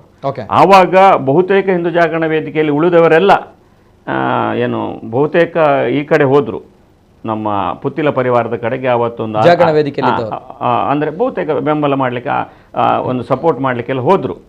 ಆವಾಗ ಇವರು ಸುಮ್ಮನೆ ಕೂತಿದ್ರು, ಅಂದರೆ ಪ್ರವಾಹದ ರೀತಿಯಲ್ಲಿ ಅವರಿಗೆ ಬೆಂಬಲ ಬಂದಿತ್ತು. ಅದಾದ ಬಳಿಕ ಒಂದು ಸ್ವಲ್ಪ ಆ ಥರ ವಾಗ್ವಾದಗಳೆಲ್ಲ ನಡೆಯಿತು. ಮೊನ್ನೆ ಬಜರಂಗ ದಳದ ಶೌರ್ಯ ಯಾತ್ರೆ ಆಯ್ತಲ್ಲ, ಆವಾಗ ಒಂದು ಗ್ರೂಪ್ ಮಾಡಿದ್ದೆ ಪುತ್ತೂರಲ್ಲಿ. ಪುತ್ತೂರಿನಲ್ಲಿ ಹಿಂದೂ ಅಂದರೆ ಅವರ ಒಂದು ಯಾತ್ರೆ, ಅಲ್ಲಿ ಸಮಾವೇಶ, ಅದಕ್ಕೋಸ್ಕರ ಅಲ್ಲಿ ಒಟ್ಟುಗೂಡಿಸಲಿಕ್ಕೆ ಜನ ಮಾಡಲಿಕ್ಕೆ ಮಾಡಿದರು. ಆವಾಗ ಇವರ ಒಂದು ಪುತ್ತಿಲ ಪರಿವಾರದ ಗ್ರೂಪ್ನಿಂದ ಒಂದು ಬರ್ತದೆ ಸಂದೇಶ. ಪುತ್ತಿಲರ ಅಧ್ಯಕ್ಷರಾಗಿದ್ದಾಗ ಜಾಗರಣ ಇದರಲ್ಲಿ 50,000 ಜನವನ್ನು ಒಟ್ಟುಗೂಡಿಸಿದ್ರು. ಈ ಸರಿ ಜನ ಕಮ್ಮಿ ಆಗಿದೆ ಅಂತ ಈ ಕಡೆಯಿಂದ ಒಂದಾಗ್ತದೆ. ಆಗ ಆ ಕಡೆಯಿಂದ ಏನು ಹೇಳ್ತಾರೆ ಹೇಳಿದರೆ, ಆವಾಗ ಇದ್ದದ್ದು ಇಡೀ ಜಿಲ್ಲಾ ಮಟ್ಟದ ಕಾರ್ಯಕ್ರಮ, ಇದು ಕೇವಲ ಪುತ್ತೂರು ತಾಲೂಕಿಗೆ ಸೀಮಿತವಾದ ಕಾರ್ಯಕ್ರಮ, ಆಯಾಯ ಜಿಲ್ಲೆಗಳು ಬೇರೆ ಬೇರೆ ಕಡೆಗಳಲ್ಲಿ ಜನ ಆಗಿದೆ, ಇದು ಪುತ್ತೂರಿಗೆ ಕಾಲ ಸಂಬಂಧಪಟ್ಟ ಏನು ಕಾರ್ಯಕ್ರಮ, ಹಾಗಾಗಿ ಪುತ್ತೂರಿನ ಲಿಮಿಟ್ನ ವ್ಯಾಪ್ತಿಗೆ ಎಷ್ಟು ಬೇಕೋ ಅಷ್ಟಾಗಿದೆ ಅಂತ ಹೀಗೆ ವಾದಗಳು. ಹಾಗೆ ಅವರ ಪರವಾಗಿ ಅವರು ಇವರ ಪರವಾಗಿ ಇವರು ಸಾಕಲಾಟ, ಘರ್ಷಣೆ, ಮಾತುಗಳು ಹಸಿಬಿಸಿಯಾಗಿ ಒಮ್ಮೆ ಅಲ್ಲಿಗೆ ಸ್ಟಾಪ್ ಆಗಿತ್ತು. ಇವತ್ತು ನಿನ್ನೆ ಎಲ್ಲ ಏನು MP ಅಭ್ಯರ್ಥಿಗಳ ವಿಚಾರ ಬಂದಾಗ ಅರುಣಕುಮಾರ್ ಪುತ್ತಿಲ್ ಅವರ ಬಗ್ಗೆ ಹೆಚ್ಚು ಪರವಾಗಿ ಏನು ಚಾನಲ್ಗಳಲ್ಲಿ ಬಿತ್ತರವಾದಾಗ ಸಹಜವಾಗಿ ಇವರು ಖುಷಿಯಲ್ಲಿ ಸಂದೇಶಗಳನ್ನು ಹಾಕೊಂಡ್ರೆ ಅವರು ಯಾಕೆ BJPಯ MP ಅವರು ಏನು ಕಮ್ಮಿ ಮಾಡಿದ್ದಾರೆ ಅಥವಾ BJP ಏನು ಕಮ್ಮಿ ಮಾಡಿದೆ ಅಂತ ಆ ಕಡೆಯಿಂದ ವಾದ ವಿವಾದಗಳು, ಚರ್ಚೆಗಳು ಶುರುವಾಗಿ ಕೊನೆಗೆ ದೀಪೆ ದೆಪ್ಪ ಅಂತ ಹಾಗೆ ಬಂದು ಅಲ್ಲಿಂದ ಅವರು ಹಾಗಾದರೆ ತಾಕತ್ತಿದ್ರೆ ಆಫೀಸಿಗೆ ಬಾ ಅಂತ ಹೇಳಿ ಆ ಥರ ಕರೆದು ಆ ರೀತಿಯಾಗಿ ಮೊನ್ನೆ ಘಟನೆಯಾಗಿ ಹೀಟೆಡ್ ಸ್ಪೀಚ್ ಆಗಿ ಇವರು ಆಯುಧ ಸಹಿತರಾಗಿ ಬಂದಿದ್ದಾರೆ.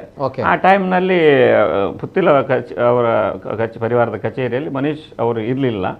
ಹಾಗಾಗಿ ಮುಖಾಮುಖಿ ಆಗದ ಹಿನ್ನೆಲೆಯಲ್ಲಿ ಒಂದು ಅಪರಾಧ ಒಂದು ಘಟಿಸುವುದು ತಪ್ಪಿ ಹೋಯಿತು.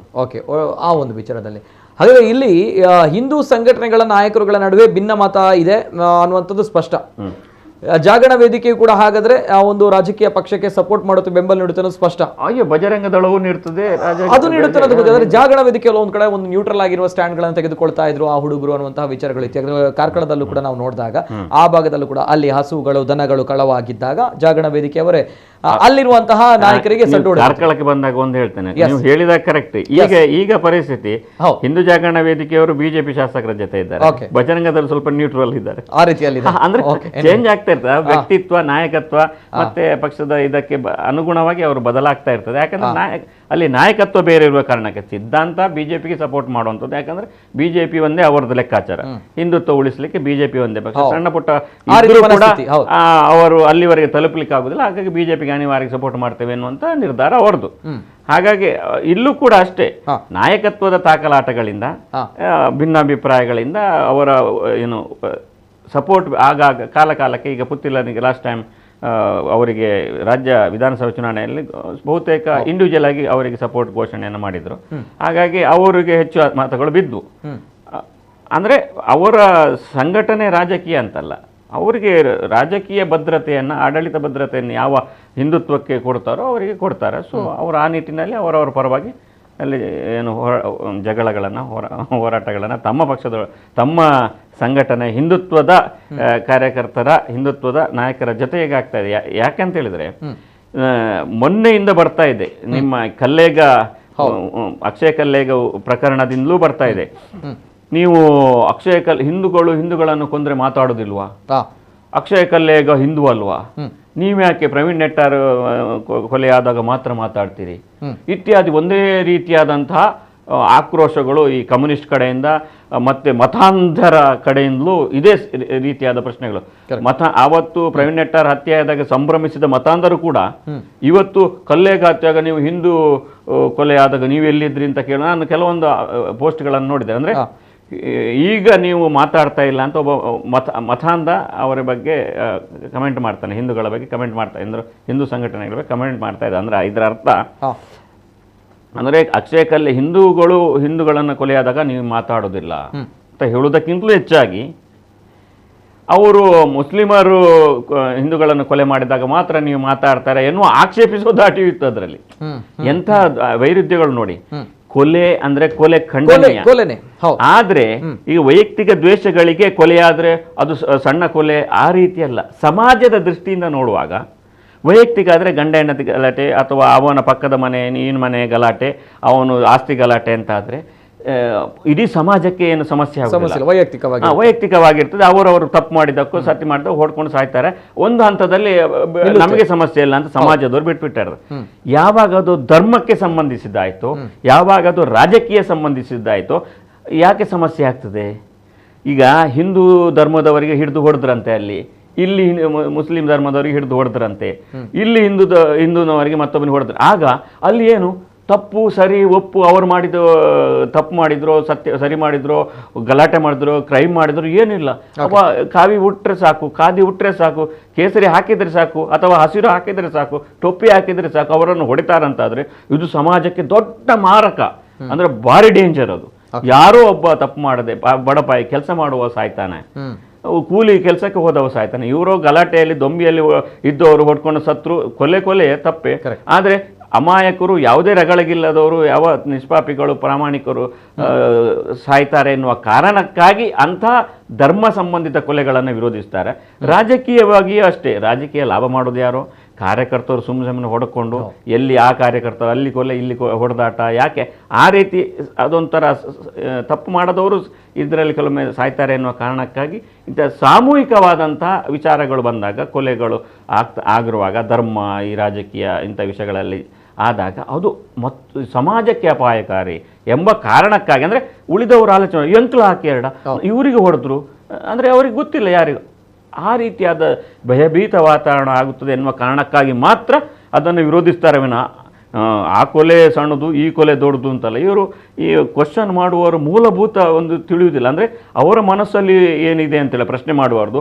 ನೀವು ಮುಸ್ಲಿಮರು ಕೊಲೆ ಮಾಡಿದಾಗ ಮಾತ್ರ ಹಿಂದೂಗಳು ಮಾತಾಡ್ತೀರಿ ಅಂತ ಆ ರೀತಿಯ ದಾಟಿಯಲ್ಲಿ ಮಾತಾಡಿದ್ರೆ ಅದು ಶುದ್ಧ ಮೂರ್ಖತನ. ಆ ರೀತಿಯಾಗಿ ಪ್ರಶ್ನೆ ಹೇಳುವುದು ಅವರ ಮನಸ್ಸಿನಲ್ಲಿ ಮತಾಂಧತೆ ಇರುವುದನ್ನು ಅದು ಸ್ಪಷ್ಟಪಡಿಸ್ತದೆ. ಹಾಗಾಗಿ ಇಲ್ಲಿ ಈ ತಪ್ಪು ಮಾಡಿದ್ದು ಯಾರೇ ಆದರೂ ಕೂಡ, ಕೊಲೆ ಮಾಡಿದ್ರು ಕೂಡ ಅದು ಖಂಡನೀಯ. ಆದರೆ ಜನ ಸಾಮಾನ್ಯರು ಅಥವಾ ಸಮಾಜದಲ್ಲಿ ನೋಡುವ ದೃಷ್ಟಿಯಿಂದ, ಯಾಕೆಂದರೆ ಹೆದರಿಕೆ ಆಗ್ತದೆ ಎನ್ನುವ ಕಾರಣಕ್ಕಾಗಿ ಅದು ಜನರೆಲ್ಲ ಪ್ರಶ್ನೆ ಮಾಡ್ತಾರೆ ವಿನಃ ಅದು ಕೊಲೆ ದೊಡ್ಡದು ಇದು ಕೊಲೆ ಸಣ್ಣದು, ಅದಕ್ಕೆ ಜಾಸ್ತಿ ಪ್ರಚಾರ ಕೊಟ್ಟರು. ಪ್ರವೀಣ್ ನೆಟ್ಟಾರಿಗೆ ಜಾಸ್ತಿ ಪ್ರಚಾರ ಕೊಟ್ಟಿದ್ದೀರಿ ಮೀಡಿಯಾದವರು, ಪ್ರವೀಣ್ ನೆಟ್ಟಾರಿಗೆ ಜಾಸ್ತಿ ಇದು ಮಾಡಿದಿರಿ ಅಂತ ಇವರೆಲ್ಲ ಏನು ಕೆಲವರು ಕಾಂಗ್ರೆಸ್ನವರು ಕೂಡ ಕೇಳಲಿಕ್ಕೆ ಶುರು ಮಾಡಿದ್ರು. ಕೊನೆಗೆ ಕಲ್ಲೇಗ ಹತ್ಯೆಯಲ್ಲಿ ಯಾರೋ ಕಾಂಗ್ರೆಸ್ನ ಕಾರ್ಯಕರ್ತನ ಫೋಟೋ ರೌಂಡ್ ಅಪ್ ಮಾಡಿಕೊಂಡು ಅವರು ಎಲ್ಲ ಕಾಂಗ್ರೆಸ್ನ ಸಭೆಗಳಲ್ಲಿ ಭಾಗವಹಿಸ್ತಾ ಇದ್ರು ಅಂತ ಹೇಳಿ ಆ ಸೋಷಿಯಲ್ ಮೀಡಿಯಾದಲ್ಲಿ ಅಥವಾ ಆ ವಿಚಾರಗಳು ಬಂದಾಗ ಕಾಂಗ್ರೆಸ್ ಸ್ವಲ್ಪ ಸುಮ್ಮನೆ ಕೂತ್ಕೊಂಡ್ರು. ಅಂದರೆ ಇಲ್ಲಿ ನೀವು ಕೊಲೆಯನ್ನು ಸಮರ್ಥಿಸುವ ಅಥವಾ ಕೊಲೆಯನ್ನು ಇವರು ಮಾಡಿದ್ದಕ್ಕೆ ಅಂತ ಕಡಿಮೆ ವಿರೋಧಿಸುವುದು ಈ ರೀತಿಯಲ್ಲಾಗಿ ಮಾಡಲಿಕ್ಕೆ ಹೋದರೆ ಇಂಥದ್ದೇ. ಅಂದರೆ ಈಗ ಅವರು ಸುಮ್ಮನೆ ಕೂತರು, ಯಾರು ಕಾಂಗ್ರೆಸ್ ಪರವಾಗಿ ಬ್ಯಾಟಿಂಗ್ ಮಾಡ್ತಾ ಇದ್ದವರು, ಯಾಕೆ ಹಿಂದೂವನ್ನ ಹಿಂದೂ ಅಂದರೆ ಅವರೆಲ್ಲ ನಾಮ ಹಾಕಿದ್ರಲ್ಲ, ಹಾಗಾಗಿ ಎಲ್ಲರೂ ಹಿಂದೂ ಬಿಜೆಪಿಯವರು ಸಂಘಟನೆಯವರು ಅಂತ ಹೇಳ್ಕೊಂಡು ಇವ್ರದ್ದು ಆ ಲೆಕ್ಕಾಚಾರ, ಹಿಂದೂಗಳನ್ನು ಕೊಲೆ ಮಾಡಿದರೆ ಏನು ಪರವಾಗಿಲ್ವಾ ಎನ್ನುವ ಆ ರೀತಿಯಾದಂಥ ಈ ಒಂದು ಚರ್ಚೆಗಳು ಈ ರಾಜಕೀಯದ ಸಂದರ್ಭದಲ್ಲಿ ಜಾಸ್ತಿ ಹೆಚ್ಚು ಬರ್ತಾ ಇತ್ತು.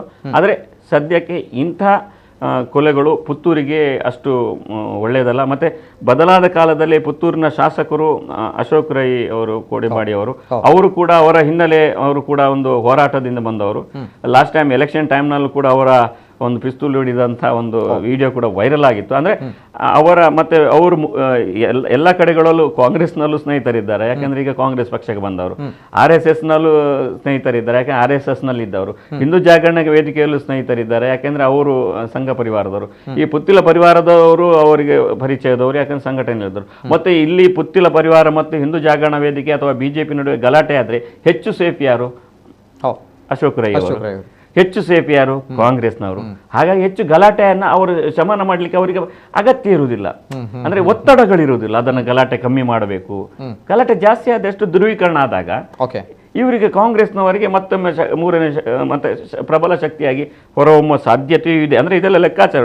ಅಂದ್ರೆ ಅವ್ರು ಬೇಕಂತಲೇ ಸುಮ್ಮನೆ ಕೂರ್ತಾರಂತಲ್ಲ, ಅವರಿಗೆ ಅಗತ್ಯ ಇಲ್ಲ.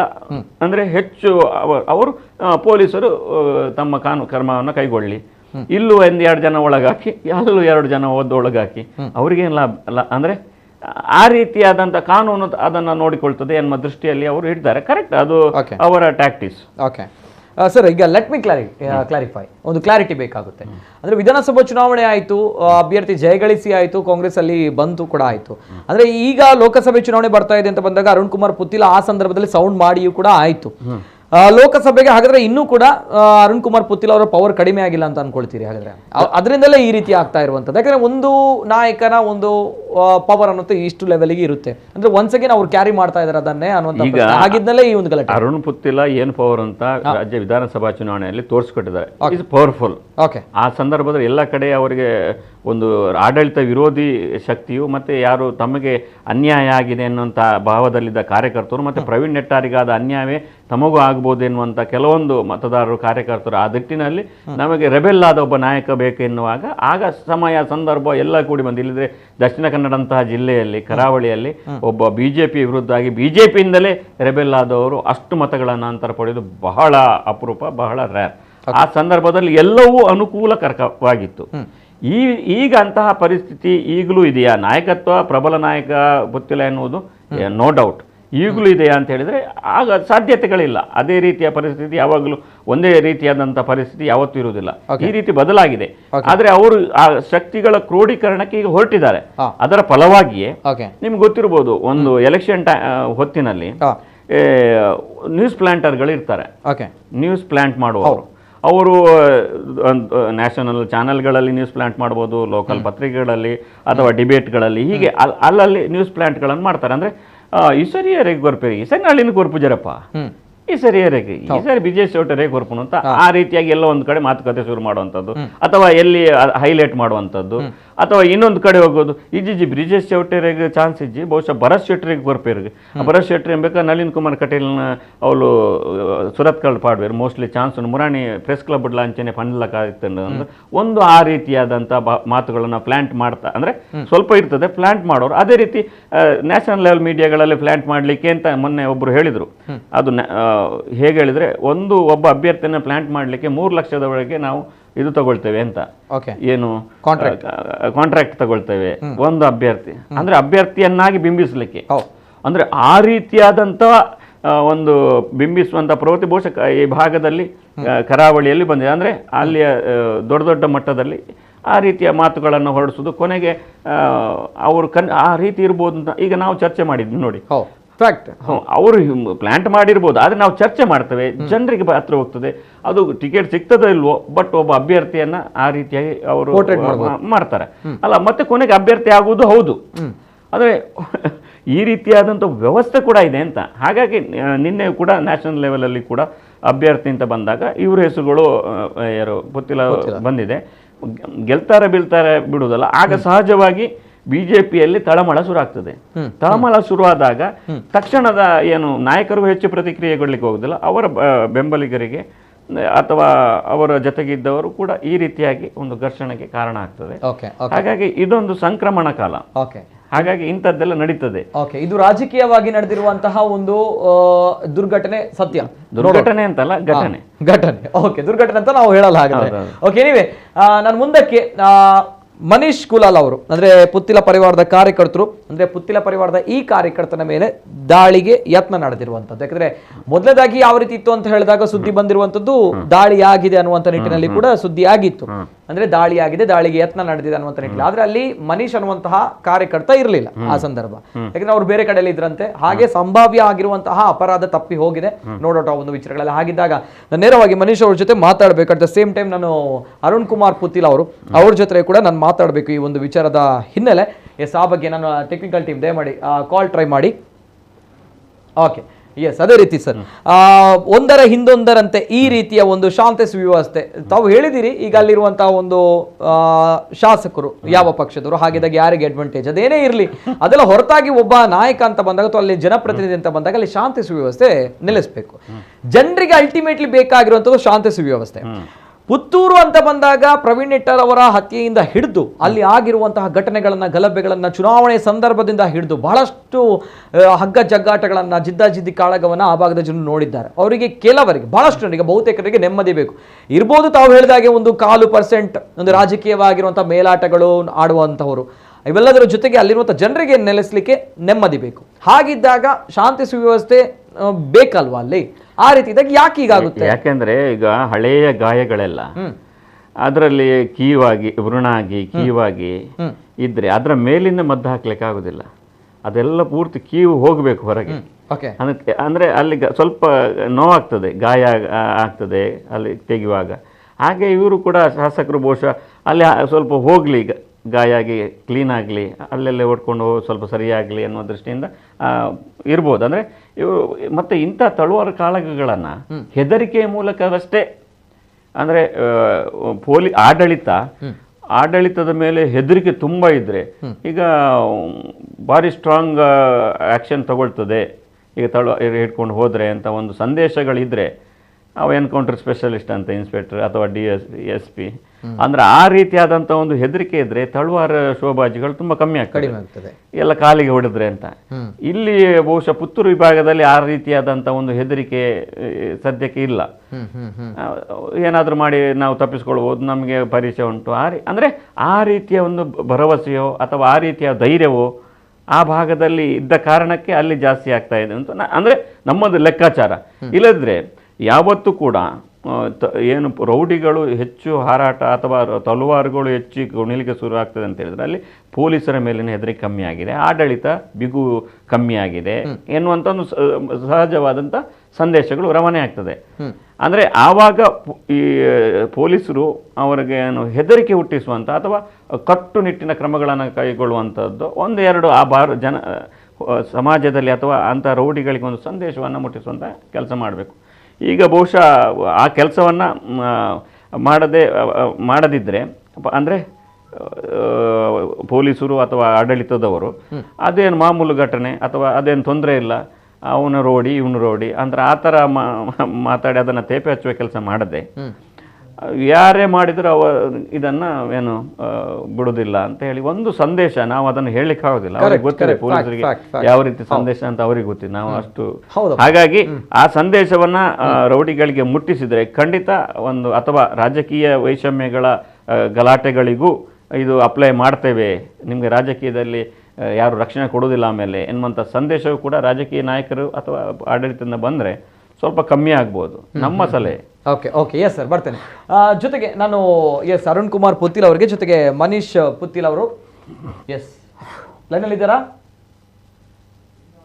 ಅವ್ರ ಜೊತೆ ನಾನು ಮಾತಾಡಬೇಕು, ಇಬ್ಬರ ಜೊತೆಗೂ ಕೂಡ. ಇವೆಲ್ಲದರ ಜೊತೆಗೆ ನಾನು ಈ ಒಂದು ವಿಚಾರಗಳಲ್ಲಿ ಬಹಳಷ್ಟು ಜನರು ಕಮೆಂಟ್ಸ್ ಅನ್ನ ಹಾಕ್ತಾ ಇದ್ದಾರೆ ಸರ್. ಎಲ್ಲರೂ ಕೂಡ ಹೇಳ್ತಾ ಇರುವಂತದ್ದು ಪೊಲೀಸ್ ವೈಫಲ್ಯ ಅನ್ನುವಂತ ಹೇಳ್ತಾ ಇದ್ದಾರೆ, ಪೊಲೀಸ್ ಡಿಪಾರ್ಟ್ಮೆಂಟ್ ವೈಫಲ್ಯ ಇದರಲ್ಲಿ ಎದ್ದು ಕಾಣ್ತಾ ಇದೆ ಅನ್ನುವಂಥದ್ದು ಬಹಳಷ್ಟು ಜನರು ಕಮೆಂಟ್ಸ್ ಗಳನ್ನ ಹಾಕ್ತಾ ಇದ್ದಾರೆ. ಹೌದಾ, ಇದು ಪಕ್ಕ?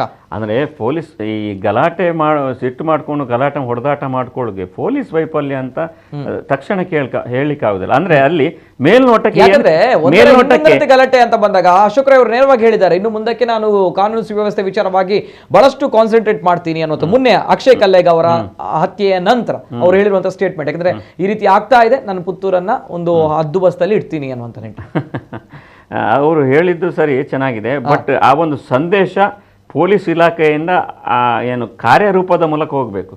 ಹೇಳಿಕೆಗಳು 1000 ಕೊಡ್ತಾರೆ. ಓಕೆ. ಮತ್ತೆ ಅಶೋಕ್ ರೈ ಅವರು ಶಾಸಕರು ಹೇಳಿಕೆ ಕೊಟ್ಟು ಕೂಡಲೇ ಇವರು ಕೇಳುವ ಅಂದರೆ ಯಾರು ಸಂಘಟನೆ ಮುಖಂಡರೆಲ್ಲ ಕೇಳುವಂಥ ಪರಿಸ್ಥಿತಿ. ಎಂಕ್ಲೆ ಗುರ್ತೊಂಡಾರ್ನ ಅಂತ ಕೆಲವರಿಗೆ ಇರ್ತದೆ, ಎಂಕ್ಲೆ ಬುಡ್ದು ಬಾಡ್ಯಾರ ಅಂತ ಎರಡು ಇರ್ತದೆ. ಅಲ್ಟಿಮೇಟ್ ಲಾಸ್ ಕಾಂಗ್ರೆಸ್ ಪಕ್ಷಕ್ಕಿಲ್ಲ ಅಥವಾ ಆಡಳಿತ ಪಕ್ಷಕ್ಕಿಲ್ಲ. ಹಾಗಾಗಿ ಏನೇ ಆದರೂ ಇದು ಪೊಲೀಸ್ ಇಲಾಖೆಯವರು ಒಂದು ಸ್ಪಷ್ಟ ಸಂದೇಶವನ್ನು ಕೊಡಬೇಕಾಗ್ತದೆ. ಇದು ವೈಫಲ್ಯ ಅಂತ ನಾನು ಹೇಳುವುದಿಲ್ಲ. ಇವರಿಗೆ ಸೊಕ್ಕಿನಲ್ಲಿ ಗಲಾಟೆ ಮಾಡಿದೆ ಹೊಡ್ಕೊಂಡ್ರೆ ಅದು ವೈಫಲ್ಯ ಅಂತ ಆಗೋದಿಲ್ಲ. ಅವು ಅಂದರೆ ಯಾರು ಮೊನ್ನೆ ಅವನು ಪರ್ಸನಲ್ ಫ್ಯಾಮಿಲಿ ವಿಚಾರಕ್ಕೆ ರೋಡಿಸಮ್ ಅದು ಕೊಲೆ ಆಯಿತು. ಇನ್ನೊಂದು ಅವರವರ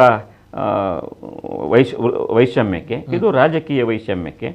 ಸೊ ಇದು ರಸ್ತೆಯಲ್ಲಿ ಬಂದು ಗಲಾಟೆ ಅಥವಾ ಹೊರಗಡೆ ತಲಪಾರುಜಿಸುವುದು ಅಂದರೆ ಅದೊಂದು ಪೊಲೀಸರಿಗೆ ಒಂದು ರೀತಿಯಲ್ಲಿ ಅದು ದಕ್ಷಿಣ ಕನ್ನಡದಲ್ಲಿ ಒಂದು ಅವಮಾನ ಅಂತ ಹೇಳ್ತೇನೆ, ವೈಫಲ್ಯ ಅಂತ ಹೇಳುದಿಲ್ಲ, ಅವಮಾನ ಅಂತ ಹೇಳ್ತೀನಿ. ಓಕೆ, ಎನಿವೆ ಎಸ್ ಸರ್, ಬರ್ತೇನೆ. ಜೊತೆಗೆ ಅಕ್ಷಯ್ ಕಲ್ಲೇಗ್ ಅವರ ವಿಚಾರವಾಗಿ ನಾವು ಮಾತನಾಡ್ಬೇಕು. ಯಾಕಂದ್ರೆ ಅಕ್ಷಯ್ ಕಲ್ಲೇಗ್ ಅವರ ಒಂದು ರಾತ್ರೋರಾತ್ರಿ ಆಗಿರುವಂತಹ ಬರ್ಬರವಾದಂತಹ ಹತ್ಯೆ ಏನಿದೆ, ಆ ಹತ್ಯೆಯಿಂದ ಪುತ್ತೂರು ಬೆಚ್ಚಿ ಬಿದ್ದಿತ್ತು.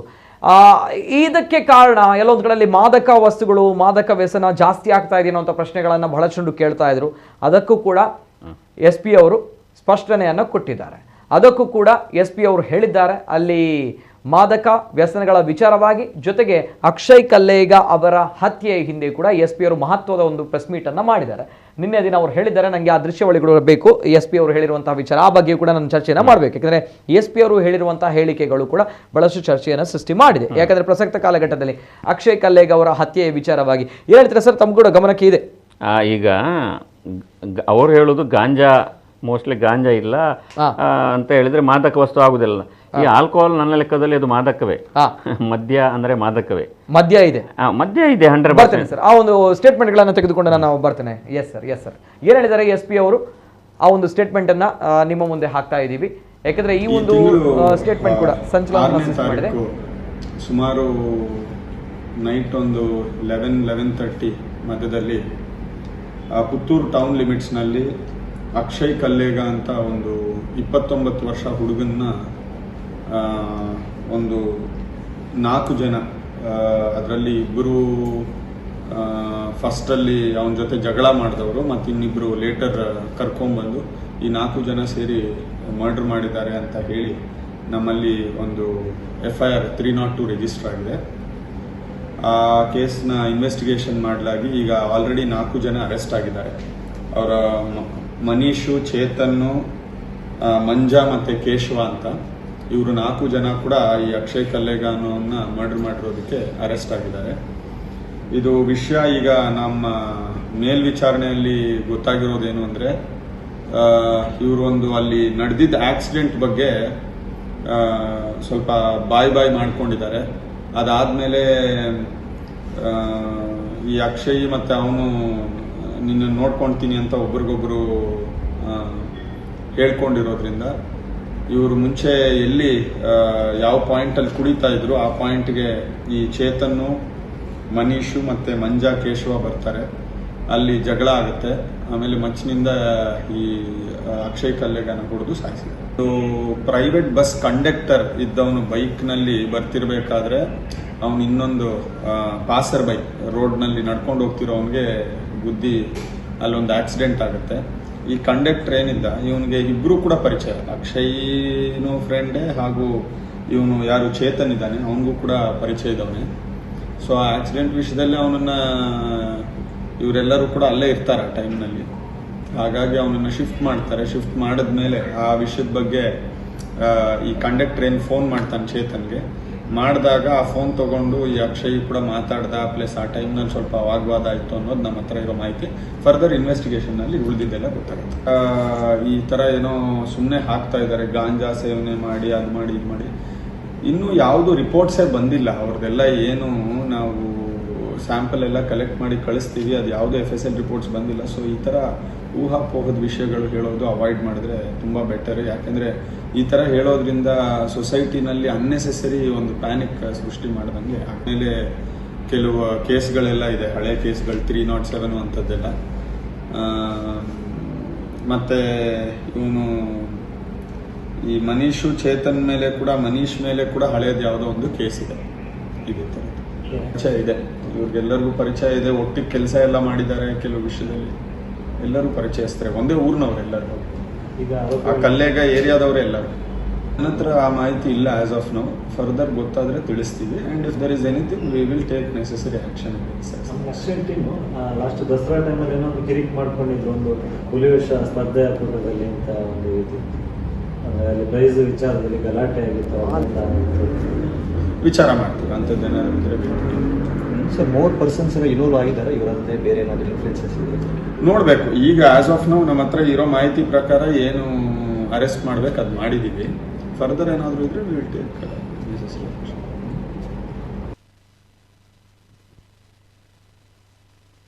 ಪುತ್ತೂರಲ್ಲಿ ನಡೆದಿರುವಂತಹ ಪುತ್ತಿಲ ಪರಿವಾರದ ಮೇಲೆ, ಕಾರ್ಯಕರ್ತರ ಮೇಲೆ ಹಳ್ಳೆಗೆ ಆಗಿರುವಂತಹ ಯತ್ನ ಏನಿದೆ ಈ ಬಗ್ಗೆ ಸ್ವತಃ ನಮ್ಮ ಜೊತೆ ದೂರವಾಣಿ ಸಂಪರ್ಕದಲ್ಲಿ ಅರುಣ್ ಕುಮಾರ್ ಪುತ್ತಿಲ ಅವರಿದ್ದಾರೆ. ಅವ್ರ ಜೊತೆ ಮಾತಾಡಬೇಕು. ಅರುಣ್ ಕುಮಾರ್ ಪುತ್ತಿಲ ಅವರೇ, ನಮಸ್ತೆ ಸರ್. ನಮಸ್ತೆ. ನಮಸ್ತೆ. ನಮಸ್ತೆ ಸರ್. ಪುತ್ತಿಲ ಪರಿವಾರದ ಕಾರ್ಯಕರ್ತನ ಮೇಲೆ ತಲ್ವಾರ್ ದಾಳಿಗೆ ಯತ್ನ ನಡೆದಿರುವಂತದ್ದು ಬಹಳಷ್ಟು ಚರ್ಚೆ ಆಗ್ತಾ ಇದೆ, ಬಹಳಷ್ಟು ಸುದ್ದಿ ಆಗ್ತಾ ಇದೆ ಸರ್. ಏನ್ ಹೇಳಲಿಕ್ಕೆ ಇಷ್ಟಪಡ್ತೀರಾ ಅರುಣ್ ಕುಮಾರ್ ಪುತ್ತಿಲ ಅವರೇ, ತಮ್ಮ ಕಾರ್ಯಕರ್ತ? ಹಲೋ. ಎಸ್ ಸರ್, ಧ್ವನಿ ಕೇಳ್ತಾ ಇದೆಯಾ ಸರ್? ಕೇಳ್ತಾ ಇದೆ ಸರ್. ಈಗ ನಮಸ್ತೆ, ಧ್ವನಿ ಕೇಳ್ತಾ ಇದೆಯಾ? ಕರೆಕ್ಟ್ ಆಗಿದೆಯಾ ಸರ್? ಆಡಿಬಲ್ ಇದೆ? ಕೇಳ್ತದೆ, ಹೇಳಿ. Okay, yes sir. ತಮ್ಮ ಕಾರ್ಯಕರ್ತನ ಮೇಲೆ ಹಲ್ಲೆಗೆ ಯತ್ನ ನಡೆದಿದೆ, ದಾಳಿಗೆ ಯತ್ನ ನಡೆದಿದೆ ತಲವಾರುಗಳಿಂದ ಅನ್ನುವಂತಹ ಒಂದು ಮಾಹಿತಿ ಏನಿದೆ, ಜೊತೆಗೆ ಇದಕ್ಕೆ ಸಂಬಂಧಪಟ್ಟಿರುವಂತಹ ಘಟನೆಗಳು ನಡೀತಾ ಇದೆ. ಏನ್ ಹೇಳಿಕ್ಕೆ ಇಷ್ಟಪಡ್ತೀರಾ sir first reaction Arun Kumar Puthila ಅವರೇ? ಈ ರೀತಿಯ ಬೆಳವಣಿಗೆಗಳು ನಡೀತಾ ಇರುವಂತದ್ದು ನಾಗರಿಕ ಸಮಾಜಕ್ಕೆ ಶೋಭೆಯನ್ನ ತರುವಂತದ್ದಲ್ಲ. ಓಕೆ. ಪುತ್ತೂರಿನಲ್ಲಿ ಯಾವತ್ತೂ ಕೂಡ ರೌಡಿಸಂ ಮೇಳೈಸಿದಂತಹ ಇತಿಹಾಸವೇ ಇಲ್ಲ. ಓಕೆ. ಪುತ್ತೂರಿನ ಜನರು ಬಯಸುವಂತದ್ದು ಶಾಂತಿ, ಸಹೋದರತೆಯ ಮುಖಾಂತರ ಒಳ್ಳೆಯ ಬದುಕು ಬೀರಬೇಕು ಅನ್ನುವಂತ ಯೋಚನೆ ಅಡಿಯಲ್ಲಿ ಇರುವ ಜನರು ಪುತ್ತೂರಿನಲ್ಲಿ ಇರುವಂತದ್ದು. ಈ ಹಿನ್ನೆಲೆಯಲ್ಲಿ ತಮ್ಮ ಅಸ್ತಿತ್ವವನ್ನ ಉಳಿಸಿದಕ್ಕೋಸ್ಕರ ಗುಂಡಾಗಿರಿಯಂತ ಈ ರೀತಿಯ ಮಾರಕಾಯುಧಗಳ ಮುಖಾಂತರ ಸಾಮಾನ್ಯ ಕಾರ್ಯಕರ್ತರನ್ನ ಹತ್ಯೆ ಮಾಡುವಂತ ಒಂದು ಪ್ರಯತ್ನಗಳು ಇವತ್ತು ಇಡೀ ಸಮಾಜಕ್ಕೆ ನೋವನ್ನು ತಂದಿದೆ.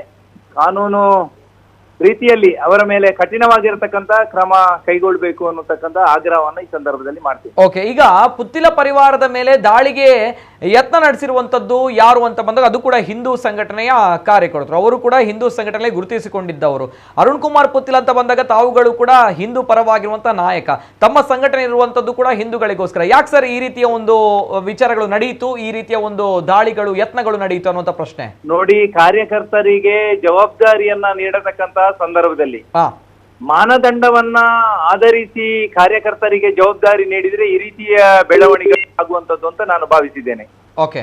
ನಾವೆಲ್ಲರೂ ರಾಷ್ಟ್ರೀಯ ಸ್ವಯಂ ಸೇವಕ ಸಂಘದ ಕಾರ್ಯಕರ್ತರಿದ್ದೀವಿ. ಆ ಸಂಘದ ಸಿದ್ಧಾಂತ ತತ್ವಗಳು ಈ ಸಮಾಜದಲ್ಲಿ ನಮ್ಮ ವ್ಯವಸ್ಥೆಗಳು ಯಾವ ರೀತಿಯಾಗಿ ಇರಬೇಕು ಅನ್ನತಕ್ಕಂತ ಯೋಚನೆ ಅಡಿಯಲ್ಲಿ ಸಂಘ ಶಿಕ್ಷಣವನ್ನ ಪಡ್ಕೊಂಡು ಜವಾಬ್ದಾರಿಯನ್ನು ವಹಿಸಿಕೊಳ್ಳಬೇಕು. ಬಿಟ್ರೆ ಈ ರೀತಿಯ ಸಂಘಟನೆಗೋಸ್ಕರ ಈ ರೀತಿಯ ಮಾನಸಿಕತೆಯಲ್ಲಿ ಇರ್ತಕ್ಕಂತ ಕಾರ್ಯಕರ್ತರಿಗೆ ಜವಾಬ್ದಾರಿಯನ್ನು ಕೊಟ್ರೆ ಈ ರೀತಿಯ ಬೆಳವಣಿಗೆಗಳು ನಡೆಯುವಂಥದ್ದು ಸಹಜ ಪ್ರಕ್ರಿಯೆ ಅಂತ ನಾನು ಭಾವಿಸ್ತೇನೆ. ಓಕೆ. ಅಲ್ಲಿ ತಮ್ಮ ಕಾರ್ಯಕರ್ತ ಮನೀಶ್ ಅನ್ನುವಂತಹ ಕಾರ್ಯಕರ್ತನ ಮೇಲೆ ಒಂದು ಹಲ್ಲೆಗೆ ಯತ್ನ ನಡೆದಿರುವಂತದ್ದು, ಆದ್ರೆ ಆ ಸಂದರ್ಭ ಆ ಕಾರ್ಯಕರ್ತ ಇರ್ಲಿಲ್ಲ ತಮ್ಮ ಆಫೀಸಲ್ಲಿ, ತಮ್ಮ ಕಚೇರಿಯಲ್ಲಿ ಅಲ್ವಾ? ಹಾಗಾಗಿ ಒಂದು ಸಂಭಾವ್ಯವಾಗಿರುವಂತಹ ಅಪರಾಧ ತಪ್ಪಿದೆ. ಹೌದು.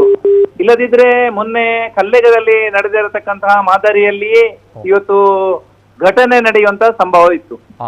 ಯಾವ ಸಾರ್ವಜನಿಕ ವ್ಯವಸ್ಥೆಯಲ್ಲಿ ತಲವಾರು ಪ್ರದರ್ಶನವನ್ನ ಮಾಡಿ ಹಲ್ಲೆ ಮಾಡಿ ಹತ್ಯೆ ಮಾಡತಕ್ಕಂತಹ ಬೆಳವಣಿಗೆ ಇವತ್ತು ಅತ್ಯಂತ ನೋವನ್ನು ಎಲ್ರಿಗೂ ತಂದಿದೆ.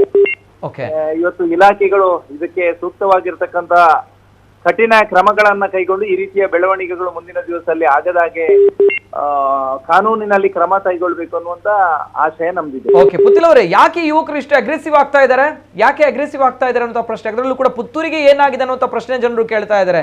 ದಟ್ಸ್ ವೈ ನಾನು ನಿಮ್ಮಲ್ಲೇ ಕೇಳ್ತಾ ಇದ್ದೀನಿ ಸರ್. ಯಾಕಂದ್ರೆ ತಾವು ಈ ಹಿಂದೆ ಪುತ್ತೂರಿನಲ್ಲಿ ವಿಧಾನಸಭಾ ಚುನಾವಣೆ ನಿಂತಿದ್ರಿ, ಬಹಳಷ್ಟು ಜನರು ತಮ್ಮನ್ನ ಬೆಂಬಲಿಸಿದ್ರು ಪುತ್ತೂರಿನ ಜನರು. ಹಾಗಿದ್ದಾಗ ಪುತ್ತೂರು ಬಹಳಷ್ಟು ಸಮಸ್ಯೆಯಲ್ಲಿದೆ. ಈಗ ಅಕ್ಷೇಕ ಕಲ್ಲೆಗ ಅವರ ಹತ್ಯೆ, ಅದರ ಹಿಂದೆ ಆಗಿರುವಂತಹ ಕೆಲವು ಹತ್ಯೆಗಳು, ಇದೀಗ ಒನ್ಸ್ ಅಗೇನ್ ತಮ್ಮ ಕಾರ್ಯಕರ್ತರ ಮೇಲೆ ಅಟ್ಯಾಕ್ ಆಗುತ್ತೆ ಅಂತ ಬಂದಾಗ ಎಷ್ಟು ಸೇಫ್ ಈಗ ಪುತ್ತೂರು? ನೋಡಿ, ಸಂಘಟನೆಗಳು ಬಲಯುತವಾಗಿ ಬೆಳೆದುಕೊಳ್ಳತಕ್ಕಂತಹ ಸಂದರ್ಭದಲ್ಲಿ ಹತಾಶ ಮನೋಭಾವನೆಯ ಮುಖಾಂತರ ಸಂಘಟನೆಯನ್ನ ನಿಲ್ಲಿಸಬೇಕು ಮತ್ತು ಸಂಘಟನೆಯ ಕಾರ್ಯಕರ್ತರ ಮೇಲೆ ಈ ರೀತಿಯ ಘಟನೆಗಳನ್ನ ಮಾಡ್ತಾ ಭಯದ ವಾತಾವರಣದಲ್ಲಿ ಇರಬೇಕು ಅನ್ನತಕ್ಕಂತ ಯೋಚನೆ ಅಡಿಯಲ್ಲಿ ಈ ಕೃತ್ಯಗಳು ನಡೆದಿದೆ ಅಂತ ನಾನು ಭಾವಿಸಿದ್ದೇನೆ. ಓಕೆ. ಚುನಾವಣೆಯ ಸಂದರ್ಭದಲ್ಲಿಯೂ ಕೂಡ ಅನೇಕ ರೀತಿಯ ಪ್ರಯೋಗಗಳ ಮುಖಾಂತರ ಆ ಕೊನೆಯ ಸಂದರ್ಭದಲ್ಲಿ ವಿವಿಧ ರೀತಿಯ ಕೆಲಸ ಕಾರ್ಯಗಳನ್ನ ವಿರೋಧಿಗಳು ಮಾಡ್ತಾ ಆ ಸಂದರ್ಭದಲ್ಲಿ ಎಲ್ಲ ವ್ಯವಸ್ಥೆಗಳನ್ನ ಮುಗಿಸಬೇಕು ಅನ್ನತಕ್ಕಂತ ಯೋಚನೆ ಅಡಿಯಲ್ಲಿ ಕೆಲಸ ಕಾರ್ಯವನ್ನ ಮಾಡಿದವರು ಹಲವರು ಇರುವುದು ನಮ್ಗೆಲ್ರಿಗೂ ಗೊತ್ತಿದೆ ಅಂತ ನಾನು ಭಾವಿಸಿದ್ದೇನೆ. ಈ ಹಿನ್ನೆಲೆಯಲ್ಲಿ ಮನೀಷನನ್ನ ಕೇವಲ ಟಾರ್ಗೆಟ್ ಅನ್ನಾಗಿ ಮಾಡಿಕೊಂಡು ಇನ್ನಿತರರ ಮೇಲೆ ಕೂಡ ದ್ವೇಷ ಸಾಧನೆ ಮಾಡತಕ್ಕಂತ ವ್ಯವಸ್ಥೆ ಆಗಿದೆ ಅನ್ನುವಂಥದ್ದು ಇವತ್ತು ಸಾರ್ವಜನಿಕ ವಲಯದಲ್ಲಿ ಚರ್ಚೆ ಆಗ್ತಾ ಇದೆ. ಅದಕ್ಕೋಸ್ಕರ ಇದರ ಹಿಂದೆ ಯಾರಿದ್ದಾರೆ, ಈ ರೀತಿಯ ಘಟನೆಗಳು ನಡೀಲಿಕ್ಕೆ ಯಾರು ಕಾರಣಕರ್ತರು ಅನ್ನತಕ್ಕಂತ ವಿಶ್ಲೇಷಣೆ ಮತ್ತು ಸಮಗ್ರ ತನಿಖೆ ಆದಾಗ ಮಾತ್ರ ಇದಕ್ಕೆ ನ್ಯಾಯ ದೊರಕಲಿಕ್ಕೆ ಸಾಧ್ಯ ಇದೆ. ಓಕೆ, ಇದು ಚುನಾವಣೆಗೆ ಸಂಬಂಧಪಟ್ಟಿರುವಂತಹ ಘಟನೆ ಹೌದು. ಹಾಗಾದ್ರೆ ಚುನಾವಣೆಯ ಸಂಬಂಧಪಟ್ಟಿರುವಂತಹ ವಿಚಾರವಾಗಿ ಆಗಿರುವಂತಹ ರಾಜಕೀಯ ಷಡ್ಯಂತ್ರ, ರಾಜಕೀಯ ಸೇಡು ಹೌದು ಹಾಗಾದ್ರೆ? ಖಂಡಿತ ಇದರ ಹಿಂದೆ ಮುಂದಿನ ದಿವಸಗಳಲ್ಲಿ ಲೋಕಸಭಾ ಚುನಾವಣೆಗಳು ನಡೀಲಿಕ್ಕಿದೆ. ಓಕೆ. ಈ ಲೋಕಸಭಾ ಚುನಾವಣೆಯಲ್ಲಿ ಕೂಡ ಕಾರ್ಯಕರ್ತರ ಭಾವನೆಗಳಿಗೆ ಪರವಾಗಿರ್ತಕ್ಕಂಥ ಅಭ್ಯರ್ಥಿಗೆ ಚುನಾವಣೆಯಲ್ಲಿ ಸ್ಪರ್ಧಿಸಬೇಕು ಅನ್ನತಕ್ಕಂತ ಒತ್ತಾಯವಿತ್ತು ಸಾರ್ವಜನಿಕ ವಲಯದಲ್ಲಿ, ವಿಶೇಷವಾಗಿ ದಕ್ಷಿಣ ಕನ್ನಡ ಜಿಲ್ಲೆಯಲ್ಲಿ ಇರುವಂತದ್ದು ನಿಮ್ಗೆಲ್ಲರಿಗೂ ಗೊತ್ತಿದೆ. ಈ ಹಿನ್ನೆಲೆಯಲ್ಲಿ ತಮ್ಮ ಅಧಿಕಾರ ತಪ್ಪಿ ಹೋಗ್ತದೆ, ಶಾಶ್ವತವಾಗಿ ಅಧಿಕಾರವನ್ನ ನಾವು ಪಡಿಬೇಕು ಅನ್ನತಕ್ಕಂತ ಯೋಚನೆಯಲ್ಲಿ ಇದ್ದವರಿಗೆ ಈ ರೀತಿಯ ಹತಾಶ ಮನೋಭಾವ ಕಾಡುವಂತದ್ದು ಸಹಜ ಪ್ರಕ್ರಿಯೆ. ಅದರ ಒಂದು ಭಾಗ ಇದಾಗಿರ್ಬಹುದು ಅನ್ನುವಂತ ಚರ್ಚೆಗಳು ಇವತ್ತು ಸಾರ್ವಜನಿಕ ವಲಯದಲ್ಲಿ ಆಗ್ತಾ ಇದೆ. ಓಕೆ, ಹಾಗಿದ್ದಾಗ ಅರುಣ್ ಕುಮಾರ್ ಪುತ್ತಿಲ್ ಅವರು ಲೋಕಸಭಾ ಚುನಾವಣೆಯ ರೇಸ್ ನಲ್ಲಿದ್ದೀರಿ, ಸ್ಪರ್ಧೆಯಲ್ಲಿದ್ದೀರಿ, ಸ್ಪಷ್ಟ ಹಾಗಾದ್ರೆ? ನೋಡಿ, ಯಾರು ರೇಸ್ನಲ್ಲಿದ್ದಾರೆ ಮತ್ತು ಯಾರು ಚುನಾವಣೆಗೆ ಸ್ಪರ್ಧಿಸಬೇಕು ಅಂತಕ್ಕಂಥ ಯೋಚನೆ ಅಡಿಯಲ್ಲಿ ಈಗಾಗಲೇ ಕಾರ್ಯಕರ್ತರು ಚರ್ಚೆ ಮತ್ತು ಸಾಮಾಜಿಕ ವ್ಯವಸ್ಥೆಯಲ್ಲಿ ಚರ್ಚೆಗಳು ಆರಂಭ ಆಗಿರುವಂತದ್ದು ನಿಮಗೆಲ್ಲರಿಗೂ ಗೊತ್ತಿದೆ. ಆದ್ರೆ ನಾನು ಯಾವತ್ತೂ ಕೂಡ ಜನಪ್ರತಿನಿಧಿಯಾಗಿರ್ಬೇಕು ಅನ್ನತಕ್ಕಂತ ಆಶಯವನ್ನ ಬಯಸಿದವನಲ್ಲ. ನಾವು ರಾಷ್ಟ್ರೀಯ ಸ್ವಯಂ ಸೇವಕ ಸಂಘದ ಸಿದ್ಧಾಂತಗಳನ್ನ ಅಳವಡಿಸಿಕೊಂಡು ಹಿಂದುತ್ವವನ್ನ ಪ್ರತಿಪಾದನೆ ಮಾಡಬೇಕು ಮತ್ತು ಹಿಂದೂ ಸಮಾಜಕ್ಕೆ ಶಕ್ತಿಯನ್ನು ಕೊಡಬೇಕು ಅಂತಕ್ಕಂತ ಯೋಚನೆ ಅಡಿಯಲ್ಲಿ ಕೆಲಸ ಮಾಡಿದವನು. ಈ ರೀತಿಯಾಗಿ ಇವತ್ತು ಸಮಾಜದ ಮುಂದೆ ಇರತಕ್ಕಂತ ನೂರಾರು ಸವಾಲುಗಳಿಗೆ ಅನಿವಾರ್ಯವಾಗಿ ಒಬ್ಬ ಕಾರ್ಯಕರ್ತ ನಾಯಕ ಬೇಕು ಅಂತ ಯೋಚನೆ ಅಡಿಯಲ್ಲಿ ಇವತ್ತು ಸಮಾಜ ಚಿಂತನೆಯನ್ನ ಮಾಡ್ತಾ ಇದೆ. ಈ ರೀತಿಯ ಯೋಚನೆಯ ನಡುವೆ ಈ ರೀತಿಯ ಬೆಳವಣಿಗೆ ಆಗಿರಬಹುದು ಅನ್ನುವಂಥದ್ದು ಇವತ್ತು ಸಾರ್ವಜನಿಕದಲ್ಲಿ ಚರ್ಚೆಯಲ್ಲಿರ್ತಕ್ಕಂಥ ವಿಚಾರಗಳು. ಓಕೆ, ಕೊನೆಯದಾಗಿ ಒಂದು ಪ್ರಶ್ನೆ ಸರ್, ಪೊಲೀಸ್ ಇಲಾಖೆಯ ವೈಫಲ್ಯವ ಪುತ್ತೂರಿನಲ್ಲಿ ಅನ್ನುವಂತಹ ಪ್ರಶ್ನೆ, ಅಥವಾ ಈಗಿನ ಆಯ್ಕೆ ಆಗಿರುವಂತಹ ಶಾಸಕರು ಕೂಡ ಸರಿಯಾಗಿ ನೋಡ್ತಾ ಇದ್ದಾರಾ ಅನ್ನುವಂತಹ ಪ್ರಶ್ನೆಗಳನ್ನ ಹುಟ್ಟು ಹಾಕಿದೆ. ಹಾಗಿದ್ದಾಗ ತಮ್ಮ ಒಂದು ಲಾಸ್ಟ್ ರಿಯಾಕ್ಷನ್ ಸರ್? ಖಂಡಿತ ನಾನು ಆ ಎರಡೂ ಪ್ರಶ್ನೆಗಳಿಗೂ ಉತ್ತರ ಕೊಡುವಂತ ವ್ಯವಸ್ಥೆ ಇಲ್ಲ.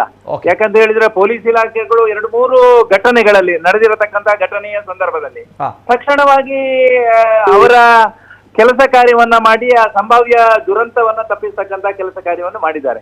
ಈ ಹಿನ್ನೆಲೆಯಲ್ಲಿ ಇಲಾಖೆಯನ್ನ ನಾವು ಟಾರ್ಗೆಟ್ ಮಾಡುವಂತದ್ದು ಸರಿಯಲ್ಲ ಅಂತ ನಾನು ಭಾವಿಸಿದ್ದೇನೆ. ಇಲಾಖೆಯ ಮೇಲೆ ನಮ್ಗೆ ವಿಶ್ವಾಸ ಇದೆ. ಮುಂದಿನ ದಿವಸದಲ್ಲಿ ಶಾಂತಿ ಸುವ್ಯವಸ್ಥೆಯನ್ನ ಕಾಪಾಡುವಲ್ಲಿ ಇನ್ನಷ್ಟು ಶಕ್ತಿಯನ್ನ ಇಲಾಖೆ ಸಮಾಜದ ಜೊತೆಗೆ ಕೊಡ್ತದೆ ಅಂತಕ್ಕಂಥ ವಿಶ್ವಾಸ ನನ್ನ ಜೊತೆಗಿದೆ. Okay, yes sir, thank you, ಧನ್ಯವಾದಗಳು. ಇದು ಅರುಣ್ ಕುಮಾರ್ ಪುತ್ತಿಲ್ ಅವರು. ಅರುಣ್ ಕುಮಾರ್ ಪುತ್ತಿಲ್ ಅವರ ಪುತ್ತಿಲ ಪರಿವಾರದ ಕಾರ್ಯಕರ್ತನ ಮೇಲೆ ಈ ಒಂದು ಹಲ್ಲೆಗೆ ಯತ್ನ ನಡೆದಿರುವಂಥದ್ದು ಬೇರೆ ಏನಲ್ಲ, ಸಂಭಾವ್ಯ ಅಪರಾಧವು ಕೂಡ ತಪ್ಪಿ ಹೋಗಿದೆ. ಯಾಕಂದರೆ ಆ ಸಂದರ್ಭ ಸ್ಪಾಟಲ್ಲಿ ಆ ಹುಡುಗ ಮನೀಶ್ ಕುಲಾಲ್ ಪುತ್ತಿಲ ಪರಿವಾರದ ಕಾರ್ಯಕರ್ತ ಇರಲಿಲ್ಲ ಅನ್ನುವಂತಹ ದೃಷ್ಟಿಯಿಂದ. ಹಾಗಿದ್ದಾಗ ಇದು ಹಲ್ಲೆಗೆ ಯತ್ನವಾ ಅಥವಾ ಬೆದರಿಕೆಯ ಕೇವಲ ಒಂದು ಧಮಕಿಯೂ ಕೂಡ ಆಗಿರಬಹುದು ಅಲ್ವಾ? ಒಂದು ಅವೇರ್ನೆಸ್ ಹುಟ್ಟಿಸಬೇಕು ಅನ್ನೋ ನಿಟ್ಟಿನಲ್ಲಿ ಆರಂಭದಲ್ಲಿ ಧಮಕಿ ಅಂತ ಹೇಳಿ ಕೊನೆಗೆ ಕೊಲೆಯಾದದ್ದು ತುಂಬಾ ಘಟನೆಗಳಿದೆ. ಅಂದರೆ ಕೆಲವೊಮ್ಮೆ ಉದ್ದೇಶ ಇರೋದಿಲ್ಲ, ಖಾಲಿ ಧಮಕಿ ಕೊಟ್ಟು ಕೆಲವರು ಹೇಳ್ತಾರೆ ಒಂದು ಕೈಕಾಲಿಗೆ ಹೊಡೆದು ಬರುದು ಅಂತ ಹೇಳಿ ಕೊಲೆ ಆದದ್ದು ತುಂಬಾ ಪ್ರಕರಣಗಳಿದೆ. ಹಾಗಾಗಿ ಇದು ತಳವಾರ ಇಟ್ಕೊಂಡು ಬಂದು ಈ ತಲವಾರು ಇಟ್ಕೊಂಡಾಗ ಎದುರಿನವನ ಇದ್ರಲ್ಲೂ ತಲವಾರ ಇದ್ರೆ ಅಲ್ಲಿ 1 ಹೋಗ್ತದೋ 2 ಹೋಗ್ತದೋ ಹೇಳಲಿಕ್ಕೆ ಆಗುದಿಲ್ಲ. ಅಂದ್ರೆ ನೀವು ತಲವಾರು ಹಿಡ್ಕೊಂಡು ಬಂದಿದ್ರಿ ಅಂತ ಹೇಳಿದ್ರೆ ನೀವು ಕ್ರಿಮಿನಲ್ ಮೈಂಡ್ ಮತ್ತೆ ನೀವು ಕೊರ್ಲಿಕ್ಕೆ ಬಂದದ್ದು ಎನ್ನುವಂಥದ್ದು ಅದರ ಅರ್ಥ. ಅಂದ್ರೆ ಬಿಡುದಿಲ್ಲ ನಿಮ್ಮನ್ನು. ಸೊ ಇಂತಹ ಘಟನೆಗಳು ಸಾಮಾಜಿಕವಾಗಿ ಪ್ರದರ್ಶನ ಆಗೋದು, ಕೆಜಿ ಕ್ಯಾಮರಾದಲ್ಲಿ ನೋಡೋದು, ಜನರಿಗೆ ಒಂದು ರೀತಿಯ ಭಾವನೆಗಳು ಬರೋದು, ಹೆದರಿಕೆ, ಭಯಭೀತವ. ಅಂದರೆ ಒಂದು ರೀತಿಯಲ್ಲಿ ಪುತ್ತೂರು ಏನು ಒಂದು ರೀತಿ ಆಗ್ತಾ ಇದೆ, ಇವರು ಇವರವರೇ ಹುಡ್ಕೊಂಡು ಹೊಡಿತಾ ಇದ್ದಾರೆ, ಏನಾಗ್ತಾ ಇದೆ ಎನ್ನುವಂಥ ಒಂದು ಆ ರೀತಿಯ ಚರ್ಚೆಗಳು, ಮಾತುಗಳು ರಾಜಕೀಯಕ್ಕಾಗಿ ಇವರೆಲ್ಲ ಹೊಡ್ಕೊಳ್ತಾರೆ, ಅವ್ರ ನಾಯಕರು ಲಾಭ ಮಾಡ್ಕೊಳ್ತಾರೆ ಎನ್ನುವಂಥ ಎಲ್ಲ ಚರ್ಚೆಗಳು ಕೂಡ ಎಲ್ಲ ಕಡೆ ಸುರಾಗ್ತದೆ. ಯಾಕಂದ್ರೆ ಅವತ್ತು ನೆಟ್ಟರಿನ ವಿಚಾರವಾಗಿ ಬಹಳಷ್ಟು ಪುತ್ತೂರು ಹೊತ್ತಿ ಹೊಡೆದಿತ್ತು. ಇದೀಗ ಒನ್ಸ್ ಅಗೇನ್ ಈ ಒಂದು ವಿಚಾರ ಬಂದಾಗ ಚುನಾವಣೆ ಹತ್ರ ಬರುತ್ತೆ ಅಂತ ಬಂದು ಒನ್ಸ್ ಅಗೇನ್ ಸ್ಟಾರ್ಟ್ ಆಗಿದೆ ಅನ್ನುವಂಥ ಪ್ರಶ್ನೆ. ಈಗ ನೀವು ಹೇಳಿದಕ್ಕೆ ಪೂರಕವಾಗಿ ಪ್ರವೀಣ್ ನೆಟ್ಟಾರ್ ಪ್ರಕರಣ ಆದಾಗ ಸಿಕ್ಕಾಬಟ್ಟೆ ಗಲಾಟೆ ಆಗಿತ್ತು. BJP ನಾಯಕರ ವಿರುದ್ಧವೇ ಆಕ್ರೋಶ ಬಂದಿತ್ತು ಅಂತ ಬಾರಿ ಬಾರಿ ಇವರು ಕೂಡ ಕಾಂಗ್ರೆಸ್ನ ಕಮ್ಯುನಿಸ್ಟು ಇತ್ಯಾದಿ ಇವರೆಲ್ಲ ಪೋಸ್ಟ್ಗಳನ್ನು ನಾನು ನೋಡ್ತಾ ಇದ್ದೆ. ಅಂದರೆ ಈಗ ಆಗ್ತಾ ಇಲ್ಲ ಅಂತ. ಅದರ ಅರ್ಥ ಏನು, ಕಾಂಗ್ರೆಸ್ ಏನು ಆಡಳಿತ ಇರುವಾಗ ಹಿಂದೂಗಳ ಕೊಲೆ ಆಗಿದ್ರೆ ತೊಂದರೆ ಇಲ್ವಾ ಅಂತ. ಅಂದ್ರೆ ಇವ್ರು ಯಾವ ರೀತಿ ಬೇಸಿಕ್ ಮೇಲೆ ಬೊಬ್ಬೆ ಹೊಡಿತಾ ಇದ್ರೆ ಅಂದ್ರೆ ಆ BJP ಕಾಲದಲ್ಲಿ ಹಿಂದೂಗಳ ಮರ್ಡರ್ ಆದ್ರೆ ಕನಿಷ್ಠ ಜನ ಆಕ್ರೋಶವಾದರೂ ವ್ಯಕ್ತಪಡಿಸ್ತಾ ಇದ್ರು, ಜನ ಪ್ರತಿಭಟನೆ ಆದ್ರೂ ಮಾಡಿದ್ರು. ಕಾಂಗ್ರೆಸ್ ಸರ್ಕಾರ ಆಡಳಿತದಲ್ಲಿ ಹಿಂದೂಗಳ ಕೊಲೆ ಆದರೆ ಯಾರು ಮಾತಾಡ್ತಾ ಇಲ್ವಾ ಎನ್ನುವ ಭಾವನೆ ಬರ್ತದೆ. ಅಂದ್ರೆ ಅವರು ಆ ರೀತಿ ಪ್ರಶ್ನೆ ಹಾಕಿದ್ರೆ ಈ ರೀತಿಯ ಪ್ರಶ್ನೆಗಳು ಹುಡ್ತವೆ ಅಂತ. ಅಂದ್ರೆ ಕೊಲೆ ಅಂದ್ರೆ ಅಲ್ಲಿ ಆಯ್ತು ಇಲ್ಲಿ ಆಯ್ತು ಎನ್ನುವ ಪ್ರಶ್ನೆಗಿಂತಲೂ ಹಂತಕರನ್ನ ಎಡೆಮುರಿ ಕಟ್ಟಬೇಕು ಎನ್ನುವುದಷ್ಟು ಪ್ರಮುಖ ಉದ್ದೇಶ. ಆದರೆ ಈಗ ಅವರು ನಮ್ಮ ಪಾರ್ಟಿಯವರು ಮಾಡಿದರೆ ನೀವು ಈಗ ಹಾರ್ತೀರಿ, ಇವರು ಪಾರ್ಟಿಯವರು ಮಾಡಿದರೆ ಏನು ಹಾರೋದಿಲ್ಲ ಹೇಳಿದರೆ, ಅಂದರೆ ನೀವು ನಿಮ್ಮ ಪಾರ್ಟಿಯವರ ಮಾಡಿದ ಕೊಲೆಗಳನ್ನು ಸಮರ್ಥನೆ ಮಾಡ್ತೀರಾ ಎನ್ನುವಂಥ ಪ್ರಶ್ನೆ ಬರ್ತದೆ ಅಂತ. ಆ ರೀತಿಯಾಗಿ ಯಾವತ್ತೂ ಮಾಡಲಿಕ್ಕೆ ಹೋಗಬಾರ್ದು ನೀವು. ಆ ಪ್ರಶ್ನೆ ಇದು ಪುತ್ತೂರಿನ ಈ ಪ್ರವೀಣ್ ನೆಟ್ಟಾರು ಹಿಂದೆ ಗಲಾಟೆಗಳ ವಿಚಾರಗಳು ಬಂದಾಗ ನಡೆದ ವಿಷಯಕ್ಕೆ ಈ ಮಾತುಗಳನ್ನು ಹೇಳಿದ್ದು. ಟೋಟಲಿ ಇಂತಹ ರಾಜಕೀಯ ಪ್ರೇರಿತ ಏನು ಘಟನೆಗಳು ಒಳ್ಳೆಯದಲ್ಲ. ಮುಂದಿನ ದಿನಗಳಲ್ಲಿ ಅಂದರೆ ಅದು ವ್ಯಾಪಿಸ್ತದೆ. ಅದೊಂಥರ ಸಾಂಕ್ರಾಮಿಕ ರೋಗದ ರಾಜಕೀಯ ಇರುವಂಥದ್ದು. ಈಗ ಇನ್ನು ಯಾರು ಲೋಕಸಭೆ ಅಭ್ಯರ್ಥಿಗಳನ್ನು ಘೋಷಣೆ ಮಾಡುವಂಥ ಹೊತ್ತು ಈಗ ಪರಸ್ಪರ ಬಲ ಪ್ರದರ್ಶನ, ಅವರಾಗಬೇಕು ಇವರಾಗಬೇಕು ಅಂತ ಈ ಮಧ್ಯದಲ್ಲಿ ಹಿಂಬಾಲಕರು ಕಟ್ಟ ಹಿಂಬಾಲಕರು ಗುರಿಯಾಗ್ತಾರೆ. ಹಾಗಾಗಿ ಅವರು ಕೂಡ ಸ್ವಲ್ಪ ಜಾಗೃತೆಯಿಂದ ತಮ್ಮ ಏನು ಬೆಂಬಲ ಕೊಡೋದಕ್ಕೆ ಯಾರು ಬೇಡ ಹೇಳೋದಿಲ್ಲ, ಬೆಂಬಲವನ್ನು ಕೊಡಿ. ಆ ಬೆಂಬಲ ಕೊಡೋದಕ್ಕೋಸ್ಕರ ಇನ್ನೊಬ್ಬರ ಜೊತೆ ಗಲಾಟೆ ಹೊಡೆದಾಟ ಬಡದಾಟ ಮಾಡಿ ನಿಮ್ಮ ಬಲಿಯನ್ನು ಪಡೆದು ಯಾವುದನ್ನು ನಾಯಕನಾಗಿ ಮಾಡೋ ಅಗತ್ಯ ಇಲ್ಲ. ಮೊದಲು ನಿಮ್ಮ ಬದುಕು, ನಿಮ್ಮ ಸಂಸಾರ, ಅದನ್ನು ನೋಡಿಕೊಂಡು ನಂತರ ಆಲೋಚನೆ ಮಾಡಿ ಇಳ್ಕೊಂಡ್ರೆ ಚಾನ್ಸ್ ಇರ್ತದೆ. ಇಲ್ಲದಿದ್ದರೆ ಯಾರೋ ಇನ್ನೊಬ್ಬ ಕಾರ್ಯಕರ್ತ ಬಲಿ ಆಗ್ತಾನೆ, ಅವರು ಅದರ ಮೇಲೆ ಮೇಲ್ಕೊಂಡು ಹೋಗ್ತಾರೆ. ಕರೆಕ್ಟ್. ಈಗ ಒಂದು ವಿಚಾರವನ್ನು ನಾನು ಕೇಳಿಕೊಂಡು ತದನಂತರ ನಾವು ಚರ್ಚೆಯನ್ನು ನಾನು ಕೊನೆಗೊಳಿಸ್ತೀನಿ, ಯಾಕಂದರೆ ಸಮಯದ ಭಾವ ಕೂಡ ತುಂಬಾ ಇದೆ. ಒಂದು SP ಅವರು ರಿಷ್ಯಂತ್ ಅವರು ಹೇಳಿರುವಂತಹ ವಿಚಾರಗಳ ಪ್ರಕಾರ Akshay Kallega related to murder ಆ ಒಂದು ವಿಚಾರಗಳ ಬಗ್ಗೆ ಮಾತಾಡಿದಾಗ ಅಲ್ಲಿ ಮಾದಕ ವ್ಯಸನ ಇರಲಿಲ್ಲ ಅನ್ನುವಂಥ ವಿಚಾರವನ್ನು ಹೇಳಿದ್ದಾರೆ. ಏನು ಹೇಳ್ತಾರೆ ಅದನ್ನು? ಅಂದರೆ ಪೊಲೀಸರು ಅವರು ಪೊಲೀಸ್ ಭಾಷೆಯಲ್ಲೇ ಹೇಳ್ತಾರೆ. ಅವರು ಕೇಸ್ಗಳು ಎಷ್ಟಿದೆ, ಪೊಲೀಸ್ ಕ್ರಿಮಿನಲ್ ಕೇಸ್ ಅದು ಇದು ಕೇಸ್ ಇರ್ತದೆ, ರೌಡಿ ಪಟ್ಟಿ ಎಲ್ಲ.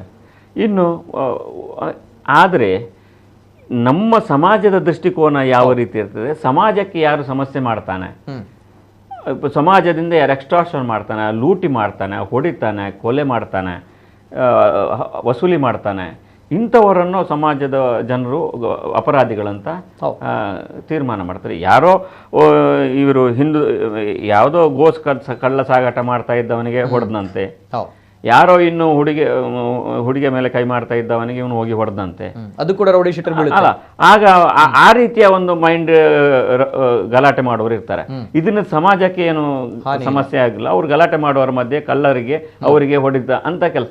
ಅವರನ್ನು ಕೂಡ ಸಮಾಜದವರು ಅಷ್ಟು ಅವರು ರೌಡಿ ಇಷ್ಟು ಅಂತ ಹೇಳಿದ್ರೆ ದೊಡ್ಡ ಪೊಲೀಸ್ ಭಾಷೆಯಲ್ಲಿ ಅಲ್ಲ, ಪೊಲೀಸ್ ಭಾಷೆಯಲ್ಲಿ ಅವರು ರೌಡಿ. ಇನ್ನೊಂದು ಈಗ ಯಾರಿಗಾದ್ರೂ ಒಂದು ಕಡೆ ಅನ್ಯಾಯ ಆಗಿರ್ತದೆ, ಕಷ್ಟ ಆಗಿರ್ತದೆ, ಕಷ್ಟ ಹೇಳ್ಕೊಂಡು ಬರ್ತಾರೆ, ನನಗೆ ಹಣ ಕೊಡಲಿಲ್ಲ ಮೋಸ, ಅವರ ಪರವಾಗಿ ಇದ್ಕೊಂಡು ಹಣ ವಂಚನೆ ಮಾಡಿದ 420ಗೆ ಹೊಡೆದೋ ಗಲಾಟೆ ಮಾಡಿ ಹಣವನ್ನು ವಾಪಸ್ ಕೊಡ್ತಾನೆ. ಆ್ಯಕ್ಚುಲಿ ಕಾನೂನು ಪ್ರಕಾರ ತಪ್ಪೋದು. ಆದರೆ ಆ ರೀತಿಯಾಗಿ ಅವ ಜನಪ್ರಿಯತೆ ಹೀರೋಯಿಸಮ್ ತೋರಿಸ್ಲಿಕ್ಕೆ ಹೋಗಿ ಕೆಲವು ಕಾನೂನಿನ ಉಲ್ಲಂಘನೆ ಮಾಡಿ ಹೀರೋಶಿಪ್ ಬೆಳೆಸ್ಕೊಂಡಿರ್ತಾನೆ. ಅಂದರೆ ಈ ರೀತಿ 3 ಬಗೆಯ ಬೇರೆ ಬೇರೆ ರೀತಿಯ ರೌಡಿ ಶೀಟರ್ಗಳಲ್ಲೂ ಇರ್ತದೆ. ಆದರೆ ಅವರ ಹತ್ರ ಏನು ಕಾನೂನನ್ನು ಉಲ್ಲಂಘಿಸಿ ಕೆಲವರಿಗೆ ಸೇವೆ ಮಾಡ್ತಾರೆ ಅಥವಾ ಹೆಲ್ಪ್ ಮಾಡ್ತಾರೆ. ಆದರೆ ಜೋಶ್ ಇರ್ತದೆ, ಹೊಡೆದಾಟ ಇರ್ತದೆ, ಕೋಪ ಇರ್ತದೆ ಅವರಿಗೆ. ಆ ಸಂದರ್ಭದಲ್ಲಿ ಇವನು ಕೂಡ ಇವನದ್ದು ಸುಲಿಗೆ, ವಂಚನೆ, ಕೊಲೆ ಅಂದರೆ ಆ ರೀತಿಯಾಗಿ ಮರ್ಡರ್ ಮಾಡಬೇಕು ಅಂತ ಅವನನ್ನು ಹಣ ಮಾಡಬೇಕು ಅನ್ನೋ ಆ ರೀತಿಯ ಉದ್ದೇಶಗಳನ್ನು ಎಲ್ಲೂ ನಮಗೆ ಸ್ಪಷ್ಟವಾಗಿ ಕಾಣಲಿಕ್ಕೆ ಸಿಗಲಿಲ್ಲ. ಏನೋ ಅಲ್ಲಿ ಜನಗಳು ಅವರು ಹೇಳುವಾಗ ಜೋಶ್ ಇತ್ತು, ಗಲಾಟೆ ಮಾಡ್ತಾ ಇದ್ದ, ಹೊಡೆದಾಟ ಮಾಡ್ತಾ ಇದ್ದ, ಏನಕ್ಕೂ ಕೇರ್ ಮಾಡ್ತಿರ್ಲಿಲ್ಲ. ಏನು ರಿಸಲ್ಟ್ ಬಂದ ಕೂಡಲೇ ಅವರ ಪರವಾಗಿ ರಿಸಲ್ಟ್ ಬರೆದಿದ್ರೆ ತಲೆ ಏನು ಹುಲಿವೇಷದ್ದು ಇದನ್ನು ಒಗ್ದಿದ್ದ. ಈ ರೀತಿಯಾದ ಅಂದರೆ ಜೋಶು ಆ ರೀತಿಯಾದ ಘಟನೆ. ಬಟ್ ಅಲ್ಲಿ ಕ್ರಿಮಿನಲ್ ಅಂದರೆ ಯಾರಿಗೋ ಮೋಸ ಮಾಡಿ, ಯಾರಿಗೋ ಇನ್ನಾರಿಗೋ ಎಕ್ಸ್ಟ್ರಾಕ್ಷನ್ ಮಾಡಿ, ಕಿಡ್ನ್ಯಾಪ್, ಅಪಹರಣ ಇತ್ಯಾದಿಗಳ ಆ ರೀತಿಯಾದ ಕ್ರಿಮಿನಲ್, ಸಮಾಜಕ್ಕೆ ಹಾನಿಯಾಗುವಂಥ ಕ್ರಿಮಿನಲ್ ಮೆಂಟ್ಯಾಲಿಟಿ ಅಂಥದ್ದು ಯಾವುದು ಸ್ಪಷ್ಟವಾಗಿ ಎಲ್ಲೂ ಉಲ್ಲೇಖ ಇಲ್ಲ. ಹಾಗಾಗಿ ರೌಡಿ ಯಾವುದೇ ಕೇಸ್ ಮಾಡಿದ ಕೂಡಲೇ ಅವರ ಕೇಸ್ನ ಲೆಕ್ಕಾಚಾರದ ರೌಡಿ ಲಿಸ್ಟ್ಗಳನ್ನು ತೆಗಿತಾರೆ. ಸೊ ಅಂದರೆ ಹಾಗಾಗಿ ನಾವು ಪೊಲೀಸರು ಒಂದೇ ಭಾಷೆಯಲ್ಲಿ ಎಲ್ಲರಿಗೂ ರೌಡಿ ಲಿಸ್ಟ್ ಹೇಳ್ತಾರೆ. ನಾವು ಸಮಾಜದಲ್ಲಿ ನೋಡುವಾಗ ಆ ದೃಷ್ಟಿ ಅದಾದಮೇಲೆ ಒಬ್ಬರು ಸತ್ತ ಮೇಲೆ ಅವ ರೌಡಿ ಅಂತ ರೌಡಿ ಲಿಸ್ಟ್ ನೋಡಿ ಹೇಳೋದು ಅವ ಯಾನು ರೌಡಿ ಅವಂತ 4 ಜನ ತಿಳ್ಕೊಳ್ಳೋದಕ್ಕೂ ವ್ಯತ್ಯಾಸ ಇರ್ತದೆ. ಕರೆಕ್ಟ್, ಇದು ಸ್ಪಷ್ಟತೆ. ಇದು ಒಂದು ಸ್ಪಷ್ಟ. ಮತ್ತೊಂದು ಮಾದಕತೆ ಬಗ್ಗೆ ಹೇಳಿದ್ರೆ, ಈಗ ಕೆಲವರು ಏನು ಆಲ್ಕೋಹಾಲ್ ಕುಡಿದ್ರೆ ಮಾದಕತೆಯು ಕೂಡ, ನಮ್ಮ ಲೆಕ್ಕದಲ್ಲಿ ಆಲ್ಕೋಹಾಲ್ ಕೂಡ ಒಂದು ಮಾದಕ ವ್ಯಸನ. ಗಾಂಜಾ ಕುಡಿದ್ರೆ ಅದು ಬೇರೆ ಕೇಸ್ ಇದೆ ಅದಕ್ಕೆ. ಈಗ ಆಲ್ಕೋಹಾಲ್ ಕುಡಿದ್ರೆ ಕೇಸ್ ಇಲ್ಲ. ಪೊಲೀಸರಿಗೆ ಏನು, ಗಾಂಜಾ ತಗೊಂಡ್ರೆ ಕೇಸ್ ಆಗ್ತದೆ. ಹಾಗಾಗಿ ಪೊಲೀಸ್ ಇದು ಮಾದಕ ವ್ಯಸನ ಕುಡಿದ್ರೆ ತಪ್ಪಿಲ್ಲ, ಹಾಗಾಗಿ ಕುಡಿದು ಚಾಲನೆ ಮಾಡಿದ್ರೆ ಮಾತ್ರ ತಪ್ಪು. ಅದು ಕೂಡ ಆ ಕ್ರಿಮಿನಲ್ ಅಂತಲ್ಲ, ಇನ್ನೊಬ್ಬರಿಗೆ ಹಾನಿ. ಇದೆಲ್ಲ ಲೆಕ್ಕಾಚಾರಗಳಲ್ಲಿ ಅವರು ಪೊಲೀಸ್ ಲೆಕ್ಕ ಏನುಂಟು ಅದನ್ನು ಕರೆಕ್ಟ್ ಆಗಿ ಹೇಳಿದ್ದಾರೆ. ಆದರೆ ನಾವು ವಿಶ್ಲೇಷಣೆ ಮಾಡೋರು ಅಥವಾ ಜನ ತಿಳ್ಕೊಳ್ಳೋರು ಅವರವರು ಸರಿಯಾಗಿ ತಿಳ್ಕೊಳ್ತಾರೆ. ಕರೆಕ್ಟ್. Yes sir. ಜೊತೆಗೆ ಅಲ್ಲಿ ನಡೆದಿರುವಂತಹ ಒಂದು ಹೆಣ್ಮಗಳ ಮೇಲೆ ಚಾಕುವಿನಿಂದ ಚೂರಿಯಿಂದ ಹಿಡಿದು ಹತ್ಯೆ ಮಾಡಿರುವಂತದ್ದಕ್ಕೂ ಕೂಡ ಇದಕ್ಕೆ ಲಿಂಕ್ ಮಾಡಕ್ಕಾಗಲ್ಲ. ಯಾಕಂದ್ರೆ ಇಲ್ಲಿ ಆಗಿರುವಂತದ್ದು ರಾಜಕೀಯ ಪ್ರೇರಿತವಾಗಿರುವಂತಹ ವಿಚಾರ ಇವೆಲ್ಲದ ಜೊತೆ. ಆದ್ರೆ ಅಲ್ಲೂ ಕೂಡ ಗಮನಿಸಬೇಕಾಗಿರುತ್ತೆ ಮಹಿಳಾ ಪೊಲೀಸ್ ಠಾಣೆ ಹಿಂಭಾಗದಲ್ಲಿ ನಡೆದಿರುವಂತಹ ಇದು ಕೂಡ ಇದು ಕೂಡ ಯಾವ್ದು ಆಫೀಸ್, ಪೊಲೀಸ್ ಆಫೀಸ್ ಹತ್ರವೇ ಅಂತ ಹತ್ರನೇ ಇದೆ. ಹಾಗಿದ್ದಾಗ ಯಾಕೆ ಅದೆಲ್ಲ ಲೆಕ್ಕಾಚಾರ ಮಾಡ್ಲಿಕ್ಕೆ ಆಗುದಿಲ್ಲ. ಈಗ ಸ್ವಲ್ಪ ಆದ್ರೂ ಕೂಡ ಒಂದು ಭಯ ಇರುತ್ತಲ್ಲ. ಭಯ ಈಗೇನು ಭಯ ಸ್ವಲ್ಪ ಕಮ್ಮಿ ಆಗಿದೆ. ಆ ಭಯ ಹುಟ್ಟಿಸುವ ಕೆಲಸ ಪೊಲೀಸರು ಮಾಡಿದ್ರೆ ಒಳ್ಳೇದಿತ್ತು ಅಂತ ನನ್ನ ಅಭಿಪ್ರಾಯ. ಮಾಡಲೇಬೇಕು ಅನ್ನೋದು, ಇಲ್ಲದ್ರೆ ಬಹಳಷ್ಟು ಕಷ್ಟ. ರೌಡಿಗಳಿಗೆ, ಜನಸಾಮಾನ್ಯರಿಗೆಲ್ಲ ತಪ್ಪು ತಿಳ್ಕೊಳ್ಬಾರ್ದು. Yes sir. ಎನಿವೆ, ಕೊನೆಯದಾಗಿ not related to this topic ಆದ್ರೂ ಕೂಡ ನಿಮ್ಮ ಹತ್ರ ನಾನು ಕೇಳ್ತಾ ಇದ್ದೀನಿ. ಸದ್ಯದ ಒಂದು ಬೆಳವಣಿಗೆ, ನಳಿನ್ ಕುಮಾರ್ ಕಟೀಲ್ ಅವರು ನಮ್ಮ ಸಂಸದರು, ಜೊತೆಗೆ ಬಿಜೆಪಿ ರಾಜ್ಯಾಧ್ಯಕ್ಷರಾಗಿದ್ರು, ಬದಲಾವಣೆ BY ವಿಜಯೇಂದ್ರ ಅವರು. Yes sir, last reaction. Yes sir. ಈಗ ನಳಿನ್ ಕುಮಾರ್ ಕಟೀಲ್ ಅವರಿಗೆ ಹೆಚ್ಚುವರಿ ಅವಧಿ ಅವಕಾಶ ಸಿಕ್ಕಿತ್ತು. ಸತತವಾಗಿ ಅಂದರೆ ಅವರು 2ನೇ ಬಾರಿಗಿಂತ ವಿಸ್ತರಿತವಾಗಿ ಅವರು ರಾಜ್ಯಾಧ್ಯಕ್ಷರಾಗಿ ಎಲ್ಲವನ್ನು ಮುಂದುವರಿಸಿದ್ರು. ಈಗ ಅವರಿಗೂ ಸಾಕಾಯಿತು ಅನ್ನುವ ಹೊತ್ತಿಗೆ, ಅಂದರೆ ಲೋಕಸಭೆಗೆ ಸ್ಪರ್ಧೆ ಮಾಡಲಿಕ್ಕೆ ಟೈಮಿಗೆ ಅವರಿಗೆ ಒಂದು ಅವಕಾಶ ಸಿಕ್ಕಿತ್ತು. ಮತ್ತು ಕೇಂದ್ರದ ಮೋದಿಯವರಿಗೆ ಮುಂದಿನ ಬಾರಿಗೆ ಕರ್ನಾಟಕದಿಂದ ಹೆಚ್ಚು ಸೀಟುಗಳನ್ನು ಗಳಿಸಲಿಕ್ಕೆ ವಿಜಯೇಂದ್ರ ಅವರ ಮೂಲಕ ಲಿಂಗಾಯತ ಸಮುದಾಯಕ್ಕೆ ಒಂದು ಸಮಾಧಾನ ಅಥವಾ ಓಲೈಸುವ ಮೂಲಕ ಇನ್ನು ಹೆಚ್ಚು ಸೀಟುಗಳು ಬರ್ತದೆ ಎನ್ನುವ ಕಾರಣಕ್ಕಾಗಿ ವಿಜಯೇಂದ್ರನಿಗೆ ಕೊಟ್ಟರು. ಇಲ್ಲದಿದ್ದರೆ ಲಾಸ್ಟ್ ಟೈಮ್ ಕೊಟ್ಟಿದ್ರೆ BJPಗೆ ಒಂದು 4-5 ಸೀಟ್ ಆದರೆ ಜಾಸ್ತಿ ಬರ್ತಿತ್ತೇನೋ, ಅಂದರೆ ಆ ಸಮುದಾಯದ ಲೆಕ್ಕಾಚಾರಗಳ ಪ್ರಕಾರ. ಈಗ ಆವಾಗ ಅವನು ಸಣ್ಣದಾಯಿತು, ಅವನಿಗೆ ಪ್ರಾಯ ಆಯಿತು ಅಂತ ಹೇಳಿದ್ರೆ 1 ವರ್ಷದೊಳಗೆ ಅವನು ಪ್ರಬುದ್ಧನಾಗಿ ಬಿಟ್ಟರು. ಬಟ್ ಇದರ ಲೆಕ್ಕಾಚಾರ ಲೆಕ್ಕ ಅಂದರೆ ಸೀಟ್ಗಳ ಲೆಕ್ಕ ಅಷ್ಟೇ, ಮತ್ತೆ ಯಾವ ಲೆಕ್ಕವೂ ಇರುವ ಸೀಟ್ ಜಾಸ್ತಿಯಾಗಿ ಲೆಕ್ಕವನ್ನು ಅವರು ಲೆಕ್ಕಾಚಾರ ಮಾಡಿಕೊಂಡು ವಿಜೇಂದ್ರನ್ ಕೊಟ್ಟಿದ್ದಾರೆ. ಖಂಡಿತ ಇದು BJPಗೆ ಲಾಭ ಇದೆ. ಈವನ್ ನಳಿನ್ ಕುಮಾರ್ ಕಟೀಲ್ಗೂ ಇದರಿಂದ ಸಮಸ್ಯೆ ಇಲ್ಲ. ಅವರಿಗೆ ಲೋಕಸಭೆಯ ನೆಕ್ಸ್ಟ್ ಇಲ್ಲಿ ಇವರು ಅಂತ ಮೀಡಿಯಾಗಳಲ್ಲಿ ಬರ್ತಾ ಇದೆ. ಸೊ ಇವರು ಕೂಡ ಸಂಪೂರ್ಣವಾಗಿ 24/7 ಇಳಿಲಿಕ್ಕೆ ಈಗ ಒಂದು ಒಳ್ಳೆಯ ಅವಕಾಶ ಆಯಿತು. ಸೊ ದಕ್ಷಿಣ ಕನ್ನಡ ಲೋಕಸಭಾ ಕ್ಷೇತ್ರ ಮತ್ತೆ ಒಂದು ಸ್ವಲ್ಪ ಇಂಟ್ರೆಸ್ಟಿಗೆ ಬರ್ತಾ ಇದೆ, ಕ್ಯೂರಿಯಾಸಿಟಿಗೆ. ಅಂದರೆ ಕ್ಲಿಯರ್ ಆಗಿದೆ, ಮೈದಾನ ಕ್ಲಿಯರ್ ಆಗಿದೆ. ಇನ್ನು ಯಾವುದೇ ಹೊತ್ತಿಗೆ ಟಿಕೆಟಿಗಾಗಿ ಒಂದು ಒಳ್ಳೆಯ ಪ್ರತಿತಂತ್ರ, ವ್ಯೂಹ, ಚರ್ಚೆಗಳು ನಡೀತಾ ಇದೆ. ಸೊ ಇಂಟ್ರೆಸ್ಟಿಂಗ್ ಕಣಾಗಿ ಪರಿವರ್ತನೆ ಆಗಿದೆ. ಓಕೆ, ಆ ಬಗ್ಗೆ ಒಂದು ಅಪ್ಡೇಟ್ ಅನ್ನ ಎಸ್ ನೋಡ್ಕೊಂಡು ಬನ್ನಿ. BY ವಿಜಯೇಂದ್ರ ಅವರಿಗೆ ಬಿಜೆಪಿ ರಾಜ್ಯಾಧ್ಯಕ್ಷ ಸ್ಥಾನ ಸಿಕ್ಕಿರುವಂತದ್ದು ದಕ್ಷಿಣ ಕನ್ನಡ ಜಿಲ್ಲೆಯ ಸಂಸದರು ಆಗಿರುವಂತಹ ಜೊತೆಗೆ ಬಿಜೆಪಿ ರಾಜ್ಯಾಧ್ಯಕ್ಷರು ಕೂಡ ಆಗಿದ್ದಂತಹ ನಳಿನ್ ಕುಮಾರ್ ಕಟೀಲ್ ಅವರ ಅವಧಿ ಮುಕ್ತಾಯಗೊಂಡಿದೆ. ಹಾಗಿದ್ದಾಗ ಬಹಳಷ್ಟು ಸಮಯಗಳಿಂದ ಕೇಳಿ ಬರ್ತಾ ಇತ್ತು ಇನ್ನು ಮುಂದಕ್ಕೆ ಬಿಜೆಪಿಯ ರಾಜ್ಯಾಧ್ಯಕ್ಷರು ಯಾರು ಅನ್ನುವಂತಹ ವಿಚಾರ. ಹಾಗಿದ್ದಾಗ ಬಹಳಷ್ಟು ಜನರ ಹೆಸರುಗಳು ಕೂಡ ಕೇಳಿ ಬಂದಿತ್ತು.